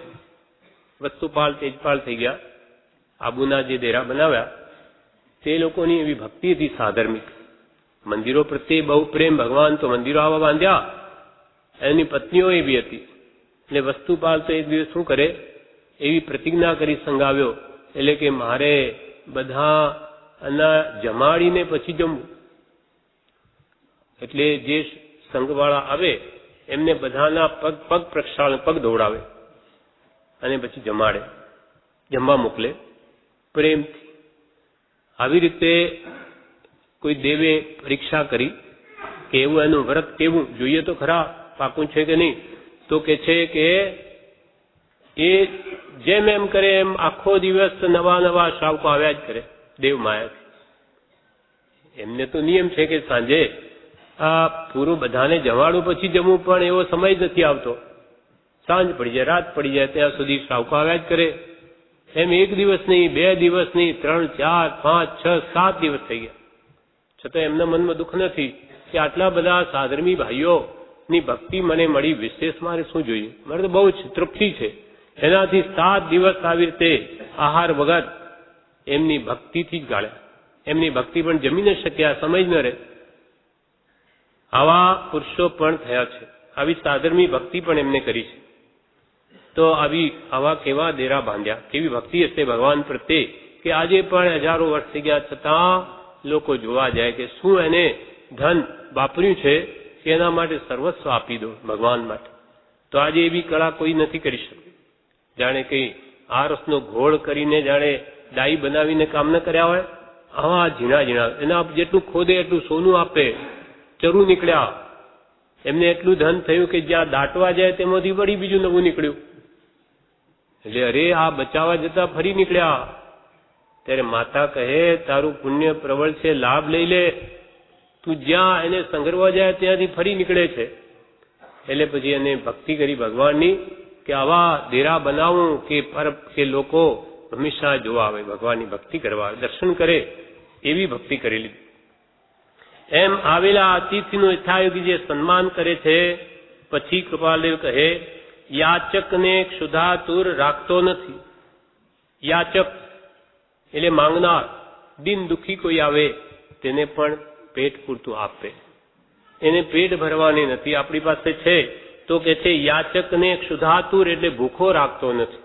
કેમ કે દયા ધર્મ કો મૂળ, અનુકંપા દાન. એક વાર તો દુષ્કાળ પડ્યો, એવો દુષ્કાળ પડ્યો કે લોકોને ખાવાનું નહીં. તે વખતે ઝઘડુસા નામના શેઠ હતા. એને એવા મુંડા એટલે એટલું બધું અનાજ ભરી રાખેલું, તે હવે જાણ્યું કે આપણે અવસર આવ્યો છે, પૈસા કમાવાનો નહીં કે ભાઈ હવે તો લોકો એની મેરે લેશે મોંઘું અનાજ, પણ એ નહીં. હવે આ મારે બધાની ભક્તિ કરવાનો અવસર આવ્યો. એટલે બધાને આહારદાન આપે, આહાર માટે અનાજ આપે. અને એવો દુષ્કાળ પડ્યો કે મોટા મોટા પૈસાદારોની પેટ ભરવાની મુશ્કેલી આવી ગઈ. એટલે પછી એ શું કરે કે ઉત્તમ ગ્રસ્ત હોય તે કંઈ માંગવા આવે નહીં. એટલે એણે શું કર્યું, એક પડદો રખાવ્યો. એટલે મને જુએ નહીં, હું એમને જોઈ શકું નહીં, એ એમાંથી નીચે હાથ ઘાલે. જે વ્યક્તિ હાથ ઘાલે એને એ પ્રમાણે આપે. પણ એની નિર્મળતા એવી કે હાથથી જે સમજી જાય કે આ કોનો હાથ છે, આ ગરીબનો છે કે મધ્યમ વ્યક્તિનો છે કે રાજાનો છે કે શેઠનો છે. એકવાર શું બન્યું, આવી રીતે દાન આપે છે તે રાજાને આવું થયું કે આવા દાનવીર, તે હું પરીક્ષા કરું, મને શું આપે. એમ જઈને રાજા પણ એ પડદા પાછળ જઈને હાથ ઘાલ્યો. તેને થયું કે ઓહો, આ કોઈ મોટા કોઈક ઉત્તમ ઘરાણાનો પુરુષ છે, પણ આવો મોટો પુરુષ સંકટમાં આવી ગયો લાગે. એટલે એને આવું નાનું દાન નહીં શોભે. એટલે એને પોતાની રત્ન જડિત વીંટી જે કેટલા લાખો રૂપિયાની એ હાથમાં મૂકી દીધી. રાજાને થયું કે ઓહો, આ તો મારે યોગ્યને દાન આપ્યું. એને ફરી થયું, બીજો હાથ મૂક્યો. થોડી વારમાં શું આપે, હવે ફરી જોયું, ફરી કોઈ બીજો ઉત્તમ પુરુષ સંકટમાં આવી પડ્યો છે. એટલે એને પોતાની બીજી પણ રત્ન જડિત વીંટી તેના હાથમાં મૂકી દીધી. રાજાને થયું કે આ ખરેખર આ અંતઃકરણનો બહુ જ નિર્મળ માણસ છે, કે માણસને હાથથી ઓળખી શકે ને આટલું બધું દાન આપે. એટલે એમને બોલાવ્યા, માણસોને મોકલીને, મંત્રીઓને, કે એમને રાજ દરબારમાં બોલાવો. એ ત્યાં આવે છે. તે વખતે એમ કે છે કે શેઠ ઝઘડુ શાહ, તમારે મને પ્રણામ કરવા નહીં, પ્રણામ નહીં કરવા. અને અડધું આસન આપ્યું બાજુમાં કે એમને અહીંયા બેસાડો. એટલે કે હું જે દાન નથી આપી શકતો તે આ પુરુષ એટલું દાન આપે, એટલે રાજ્ય જેવી પદવી આપી અને કે તમારે મારે નમસ્કાર કરવા નહીં મને, અને પછી હાથી પર બેસાડી માન ભેર એમને ઘરે મોકલે છે. એટલે આવા દાનવીરો પણ હતા. તેમ આપણી યથાશક્તિ આપણે પણ યાચકને સુધાતુરે જ રાખતો નથી. આપણે કહીએ છીએ તો કોઈ ભૂખો હોય તો ભલે પેટ ભરે. એટલે સાધર્મી ભાઈઓ પ્રત્યે એવું વાત્સલ્ય હોવું જોઈએ કે આપણો જે ધર્માત્મા આપણા ગુરુને માને એ તો દુઃખી ન જ હોવો જોઈએ. એટલે એનું બધું કાર્ય સિદ્ધ થઈ શકે. કોઈ પાપ ના ઉદે એવું થઈ ગયું હોય તો એને અંદર ખાને પણ મદદ કરવી. યાચકને જે શુદ્ધાતુર રાખતો નથી. પછી 3 કલમો ફરી કે છે છેલ્લી, સત્પુરુષોનો સમાગમ અને તેઓનો બોધ ધારણ કરે છે. જે સત્પુરુષોનો સમાગમ કરે, ઉત્તમ ગ્રસ્ત એટલે કે જ્ઞાની પુરુષનો હંમેશા સમાગમ કરે, એના ઉત્તમ સંગમાં રહે તો જે બોધ પામે. એટલે કૃપાલદેવે મોક્ષમાળામાં કહ્યું કે સત્સંગ એ સર્વ સુખનું મૂળ છે. સત્સંગ મળ્યો કે તેના પ્રભાવ વડે વાંછિત સિદ્ધિ થઈ જ પડી છે. ગમે તેવા પવિત્ર થવાને માટે સત્સંગ શ્રેષ્ઠ સાધન છે. અસત્સંગની એક ઘડી જે લાભ દે છે તે કુસંગના 1 કોટ્યાવધિ વર્ષ પણ લાભ નહીં દઈ શકતા. અધોગતિમાં મહાપાપો કરાવે છે, તેમજ આત્માને મલિન કરે છે. એટલે ઉત્તમ જે શ્રાવકો જ્ઞાની પુરુષના આશ્રિત એ તો હંમેશા સમાગમ કરે. માનો કે અહીંયા પરમના દિવસોમાં ત્યાં આવે, પછી અહીંયા નહીં રહી શકતો હોય તો ઘરમાં પણ સવાર સાંજ એ જ્ઞાની પુરુષના વચનનો સમાગમ કરે. ભગવાનનું શું કહેવું છે? રોજે સવાર સાંજ સમય કાઢે અને પોતાના આત્માનું હિત કરે. આ ઉત્તમ ગ્રસ્તના લક્ષણ કૃપાલદેવ બતાવે. એટલે કે સત્પુરુષોનો સમાગમ એટલે કે ભક્તિ સત્સંગ કરે અને તેઓનો બોધ ધારણ કરે છે. જ્ઞાની પુરુષનું શું કહેવું છે એ હૃદયમાં ઉતારે. સત્પુરુષોનો સમાગમ અને તેઓનો બોધ ધારણ કરે છે અને વળી સમર્યાદ અને સંતોષયુક્ત નિરંતર વર્તે છે. હંમેશા એ મર્યાદા સહિત વર્તે. કઈ મર્યાદા? શ્રાવકની જે મર્યાદા જ્ઞાનીઓ યોજી હોય તે પ્રમાણે તો કરે જ. એટલે કે 12 વ્રત આદિ સેવે, એટલે બીજી કુદસ્તી કરે નહીં, પણ એની સાથે પરિગ્રહની પણ એ થાય કે મર્યાદા રાખે. સમર્યાદ અને સંતોષયુક્ત, સદા સંતોષયુક્ત નિરંતર રહે છે. પરિગ્રહની મર્યાદા રાખે. કારણ કે કૃપાલદેવે કહ્યું કે જે પ્રાણીને પરિગ્રહની મર્યાદા નથી તે પ્રાણી સુખી નથી. તેને જે મળ્યું તે ઓછું છે. કારણ જેટલું મળતું જાય તેટલાથી વિશેષ પ્રાપ્ત કરવાની તેની ઈચ્છા થાય છે. પરિગ્રહની પ્રબળતામાં જે કંઈ મળ્યું હોય તેનું સુખ તો ભોગવાતું નથી, પરંતુ હોય તે પણ ભક્તે જાય છે. માટે ઉત્તમ શ્રાવક હોય તે પરિગ્રહની મર્યાદા કરે અને સંતોષયુક્ત હંમેશા રહે. કેમ કે સંતોષી હોય એને લોકોને દેખાડવાની ભાવના હોય નહીં. એટલે કૃપાલદેવ કહે છે કે લોક સંગના જેની જિંદગીનો ધ્રુવ કાંટો છે તે ગમે તેવી જિંદગી શ્રીમંતા, સત્તા કે કુટુંબ, પરિવાર આદિ યોગવાળી હોય તો પણ તે દુઃખનો જ હેતુ છે. લોક સંગના એટલે શું? ગમે તેમ કરીને ધ્રુવ કાંટો જે હોય છે જહાજમાં એ હંમેશા ઉત્તર દિશામાં જ રહે. ગમે તેમ ફેરવો એ કાંટો ઉત્તર દિશામાં જ આવે. તેમ આપણે તો ગમે તેમ કરીને લોકોને કેમ સારું લાગે એ જો ધ્રુવ કાંટો રહ્યો તો જ્ઞાની પુરુષો કહે તું ભલે ગમે તેવો શ્રીમંત હો કે સત્તા હો તારી પાસે, ગમે તેવું કુટુંબ પરિવાર હો તો પણ તું દુઃખી જ રહીશ. જગતને રૂડું દેખાડવા અનંતવાર પ્રયત્ન કર્યો પણ રૂડું આત્માનું થયું નથી. લોકસંગના જેની જિંદગીનો ધ્રુવ કાંટો છે તે જિંદગી ગમે તેવી શ્રીમંતા, સત્તા કે કુટુંબ પરિવાર યોગવાળી હોય તો પણ તે દુઃખનો જ હેતુ છે. અને આત્મ શાંતિ, મારે તો ગમે તે કરીને મારા આત્માને શાંત કરવો છે.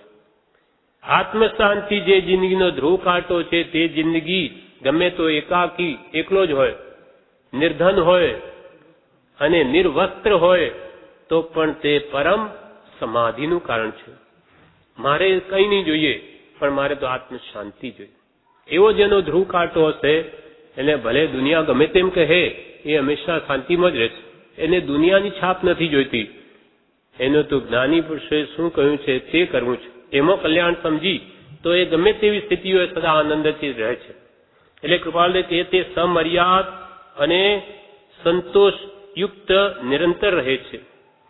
છેલ્લી કલમ હવે કહે છે કે યથાશક્તિ શાસ્ત્ર સંચય જેના ઘરમાં રહ્યો છે. ઉત્તમ શ્રાવક કોને કહ્યો? તો કે જેના ઘરમાં યથાશક્તિ શાસ્ત્ર સંચય રહ્યો છે. એટલે ચારે અનુયોગ શાસ્ત્રોમાં છે, કર્ણાનુયોગ, ચરણાનુયોગ, ધર્મ કદાયોગ, દ્રવ્યાનુયોગ, એવા શાસ્ત્રોનો સંચય, સંગ્રહ પોતાના ઘરમાં રહ્યો યથાશક્તિ. કેમ કે શાસ્ત્ર વગર એ સત્પુરુષના વચનો એ તત્વને કેવી રીતે જાણે? માટે યથાશક્તિ એ શાસ્ત્ર સંચય કરે. બ્રહ્મચારી કહે છે કે એક એક શાસ્ત્ર લઈ અને વાંચીને પછી મૂકી દે. આમ કરતા કરતા એના ઘરમાં સહેજે સંગ્રહ બની જાય. આમ દેખાવા માટે ભેગું ન કરે, પણ પોતાના અભ્યાસ માટે રાખે તો એ જ એનું ધન છે. કેમ કે આપણે આ ધન વડે હંમેશા આત્મ પરિણામ નિર્મળ રાખી શકાય. જીન બિંબ જીનાગમ ભવિણ કુ આધારા. આજે આપણે આધાર શું? કાં તો વિતરાગ મુદ્રા, કાં વિતરાગ વચનો. અહોશી સત્પુરુષગે વચના મૃતમ જગ હિતકરમ. વળી મુદ્રા અને આ સત સમાગમ એ સૂતેલી મોહમાં ચેતનાને પણ જાગૃત કરનાર છે. શાસ્ત્ર માટે તો બ્રહ્મચારીજી એમ કહ્યું પ્રજ્ઞાવનમાં કે ગુરુગમ વીણ સૌ શાસ્ત્રો શસ્ત્રો પાત્ર ને દુઃખદાયી. ગુરુગમ વીણ સહુ શાસ્ત્રો શસ્ત્રો પાત્ર ને દુઃખદાયી. સુપાત્ર ને આધાર પરમ છે, સુપાત્ર ને આધાર પરમ છે. ગુરુ વિરહે સુખદાયી. અહો હો પરમ શ્રુત ઉપકાર ભવીને શ્રુત પરમ આધાર. ગુરુગમ વગર એ શાસ્ત્રો બધા શસ્ત્રુપ છે. એટલે પહેલા તો ગુરુ તો જોઈશે. કઈ દ્રષ્ટિકોણથી એ શાસ્ત્રોને જોવા, હે જ્ઞેય ઉપાદે કયા પ્રમાણે એ ગુરુગમ જોઈશે. ગુરુની ઉપદેશના અનુસાર શાસ્ત્રોને જોઈશું તો એ આપણને પરમ આધાર છે. પણ ગુરુ નહીં હશે તો એ શાસ્ત્રો અપાત્ર જીવને ઊંધું સમજાવી દેશે, કાં અભિમાન લાવશે, કાં કંઈ ઊંધું માની બેસશે. મને બધી ખબર પડી ગઈ. અને જ્ઞાનીઓ કે શું ખબર પડી? ખબર કોની કહેવાય? મને બધી સમજાઈ ગયું. તો જ્ઞાની કે સમજાઈ ગયું ક્યારે કહેવાય? તો કે જાણ્યું તો તેનું કરું જે મોહે નવી લેપાય. અને સુખ દુઃખ આવે જીવને હર્ષ શોક નવી થાય તો જાણ્યું. તો કે ભાઈ મને તો મોહ તો થાય છે, તો કે તે કંઈ જાણ્યું નથી. સુખ દુઃખના પ્રસંગમાં હર્ષ શોક થાય તો કે તે કંઈ જાણ્યું નથી. સુખ દુઃખ આવે જીવને હર્ષ શોક નવી થાય તો જાણ્યું, નહીં તો જીરો. જ્ઞાની કે તજુ તારે ઘણું જાણવું છે. એમ ગુરુગમ વીણ સૌ શાસ્ત્રો શસ્ત્રો અપાત્ર ને દુઃખદાયી. પણ સુપાત્ર જીવને તો તે પરમ આધાર છે. ગુરુ વિરહે સુખદાયી. જ્યાં ગુરુનો વિરહ છે ત્યાં આપણને એ શાસ્ત્રો પરમ સુખના કારણરૂપ છે. નહીં તો જીવ કરે શું? નિરંતર શાસ્ત્રોમાં એકાગ્ર રહેવું તે પણ કૃપા લિખિત સત્સંગ છે. અભિક્ષણ જ્ઞાન ઉપયોગ એને કહેવાય. હંમેશા એમાં વૃત્તિ એમ જ રમે. ભગવાનના વચનોમાં ભક્તિ રૂપે, સત્સંગ રૂપે, સ્મરણ રૂપે, ગોખવા રૂપે, લખવા રૂપે એનું એ કર્યા કરે. એટલે એનો ઉપયોગ બહાર જાય જ નહીં, વિષય કસાયમાં જાય જ નહીં. એટલે નિરંતર એની વૃત્તિઓ શુદ્ધ ને શુદ્ધ થયા કરે. શુભ કરતા આગળ શુદ્ધ ભાવને પામશે. વળી કહે છે કે અનાદિકાલથી વિષય કસાયમાં આપણા દાડો વીત્યા. હવે આ સત્સંગ કે સત્શાસ્ત્રમાં વીતે તો આપણો આ મનુષ્ય સફળ થઈ જાય. એમ બ્રહ્મચારીજી સત્યશ્રુતનો પરમ કાળ એવા પાઠમાં લખે છે विषय कसाये जे दिन वीत्या ते तो सर्वे भुंडा। विषय कसाये जे दिन वीत्या ते तो सर्वे भुंडा। सतशास्त्रो न अभ्यासे जे, सतशास्त्रो न अभ्यासे जे वीते ते दिन रूढ़ा। अहो हो परम श्रुत उपकार भवीने श्रुत परम आधार। વિષય કથાએ જે દિન વીત્યા આપણા તે બધા ભૂંડા, પણ હવે જ્ઞાની પુરુષના બોધેલા સત્શાસ્ત્રોના અભ્યાસે જે દિન વીતે તે રૂડા દિવસો છે, તે આપણું આત્મકલ્યાણ કરી શકશે. ફરી કહે છે, સત્શાસ્ત્રોના સ્વાધ્યાયે શુભ ધ્યાન વિશે મન રાખો. સત્શાસ્ત્રોના સ્વાધ્યાયે શુભ ધ્યાન વિશે મન રાખો. प्रमाद पातक तो झट छूटे, प्रमाद पातक तो झट छूटे. उपशम अमीरस चाखो अहो हो, उपशम अमीरस चाखो अहो हो. परम श्रुत उपकार भवीने श्रुत परम आधार. સતશાસ્ત્રોના અભ્યાસે શુભ ધ્યાન થાય છે, તેમાં કે છે મનને રાખો. સત્શાસ્ત્રોના સ્વાધ્યાય શુભ ધ્યાન વિશે મન રાખો તો પ્રમાદ રૂપિયા પાતક, પાપને વધારનાર જે પ્રમાદ છે તે ઝટ છૂટે. કેમ કે એનાથી સમ્યક જ્ઞાન મળે. એથી પ્રમાદ બહુ દુઃખરૂપ છે, સંસાર દુઃખરૂપ છે, વિષય કસાય દુઃખરૂપ છે વગેરે જાણવામાં આવતી પ્રમાદ છૂટે. પ્રમાદના 15 ભેદ, વિષય કસાય, વિકતા, એ બધા પ્રમાદ છે. પ્રમાદ પાતક ઝટ છૂટે. ઉપશમ અમીરસ ચાખો. એ જ્ઞાની પુરુષના વચનોને તમે કે પ્રેમથી વાંચશો, વિચારશો તો તમારા કષાયો ઉપશમી જશે, શાંત પડી જશે, વિષયો મંદ પડી જશે અને તમારા આત્માનું કાળે કરીને કલ્યાણ થઈ જશે. આ પ્રમાણે આ ઉત્તમ ગ્રસ્તનો પાઠ પૂરો થયો. એમાં કૃપાલદેવે આપણા માટે જે કલમો બતાવી તે વારંવાર ફરી વાંચી અને ઉત્તમ શ્રાવકપણું આપણા હૃદયમાં કેમ પ્રગટે, જેમાં ભગવાનની ભક્તિ કરવાનું કહ્યું, સત્શાસ્ત્રોનું અધ્યયન કરવાનું કહ્યું, અને વ્રત નિયમ પાળવાનું કહ્યું, અને કુટુંબને પણ ધર્માત્મા બનાવવાનું કહ્યું, સત્પાત્રે દાન આપવાનું કહ્યું, ઉપજીવામાં પણ માયા કપટ કરવી નહીં એમ કહ્યું, સ્ત્રી પુત્ર માતા પિતા ગુરુ બધાનો વિનય કરવા કહ્યું, મા બાપને ધર્મનો બોધ આપવો અને ઘરની સ્વચ્છતા રાખવી, રાંધવું સીધું પણ જીવ મરે નહીં તેમ કરવું, વિચક્ષણતાથી વર્તીને બધા સ્ત્રી પુત્રને વિનય કરવા, ધર્મી કરવા, સગલા કુટુંબ સંપ કેમ બધે એવો ધ્યાન રાખવો, કોઈ જાતના ક્લેશના નિમિત્તો બને તો એને દાબવા પણ વધવા નહીં દેવા, અને કોઈ યાચકને સુધાતું નહીં રાખવો, અતિથિ આવ્યો તો એનો પણ સન્માન કરવું, એ ઘરની શોભા અને આપણે ધર્મનું કારણ છે. અને સત્પુરુષોનો સમાગમ કરવો, એ નહીં હોય તો એના વચનોનો સમાગમ કરવો, વાંચવા વિચારવા, અને જ્ઞાનીઓ જે કે બોધ ધારણ કરવો, પરિગણની મર્યાદા કરવી, સંતોષયુક્ત રહેવું, અને છેલ્લી કલમ યથાશક્તિ શાસ્ત્ર સંચય, જેના ઘરમાં રહ્યો એ યથાશક્તિ શાસ્ત્રો રાખી અને એનું અધ્યયન મનનમાં હંમેશા રહેવું, કે જેથી આત્મ જાગૃતિ સદા બની રહે.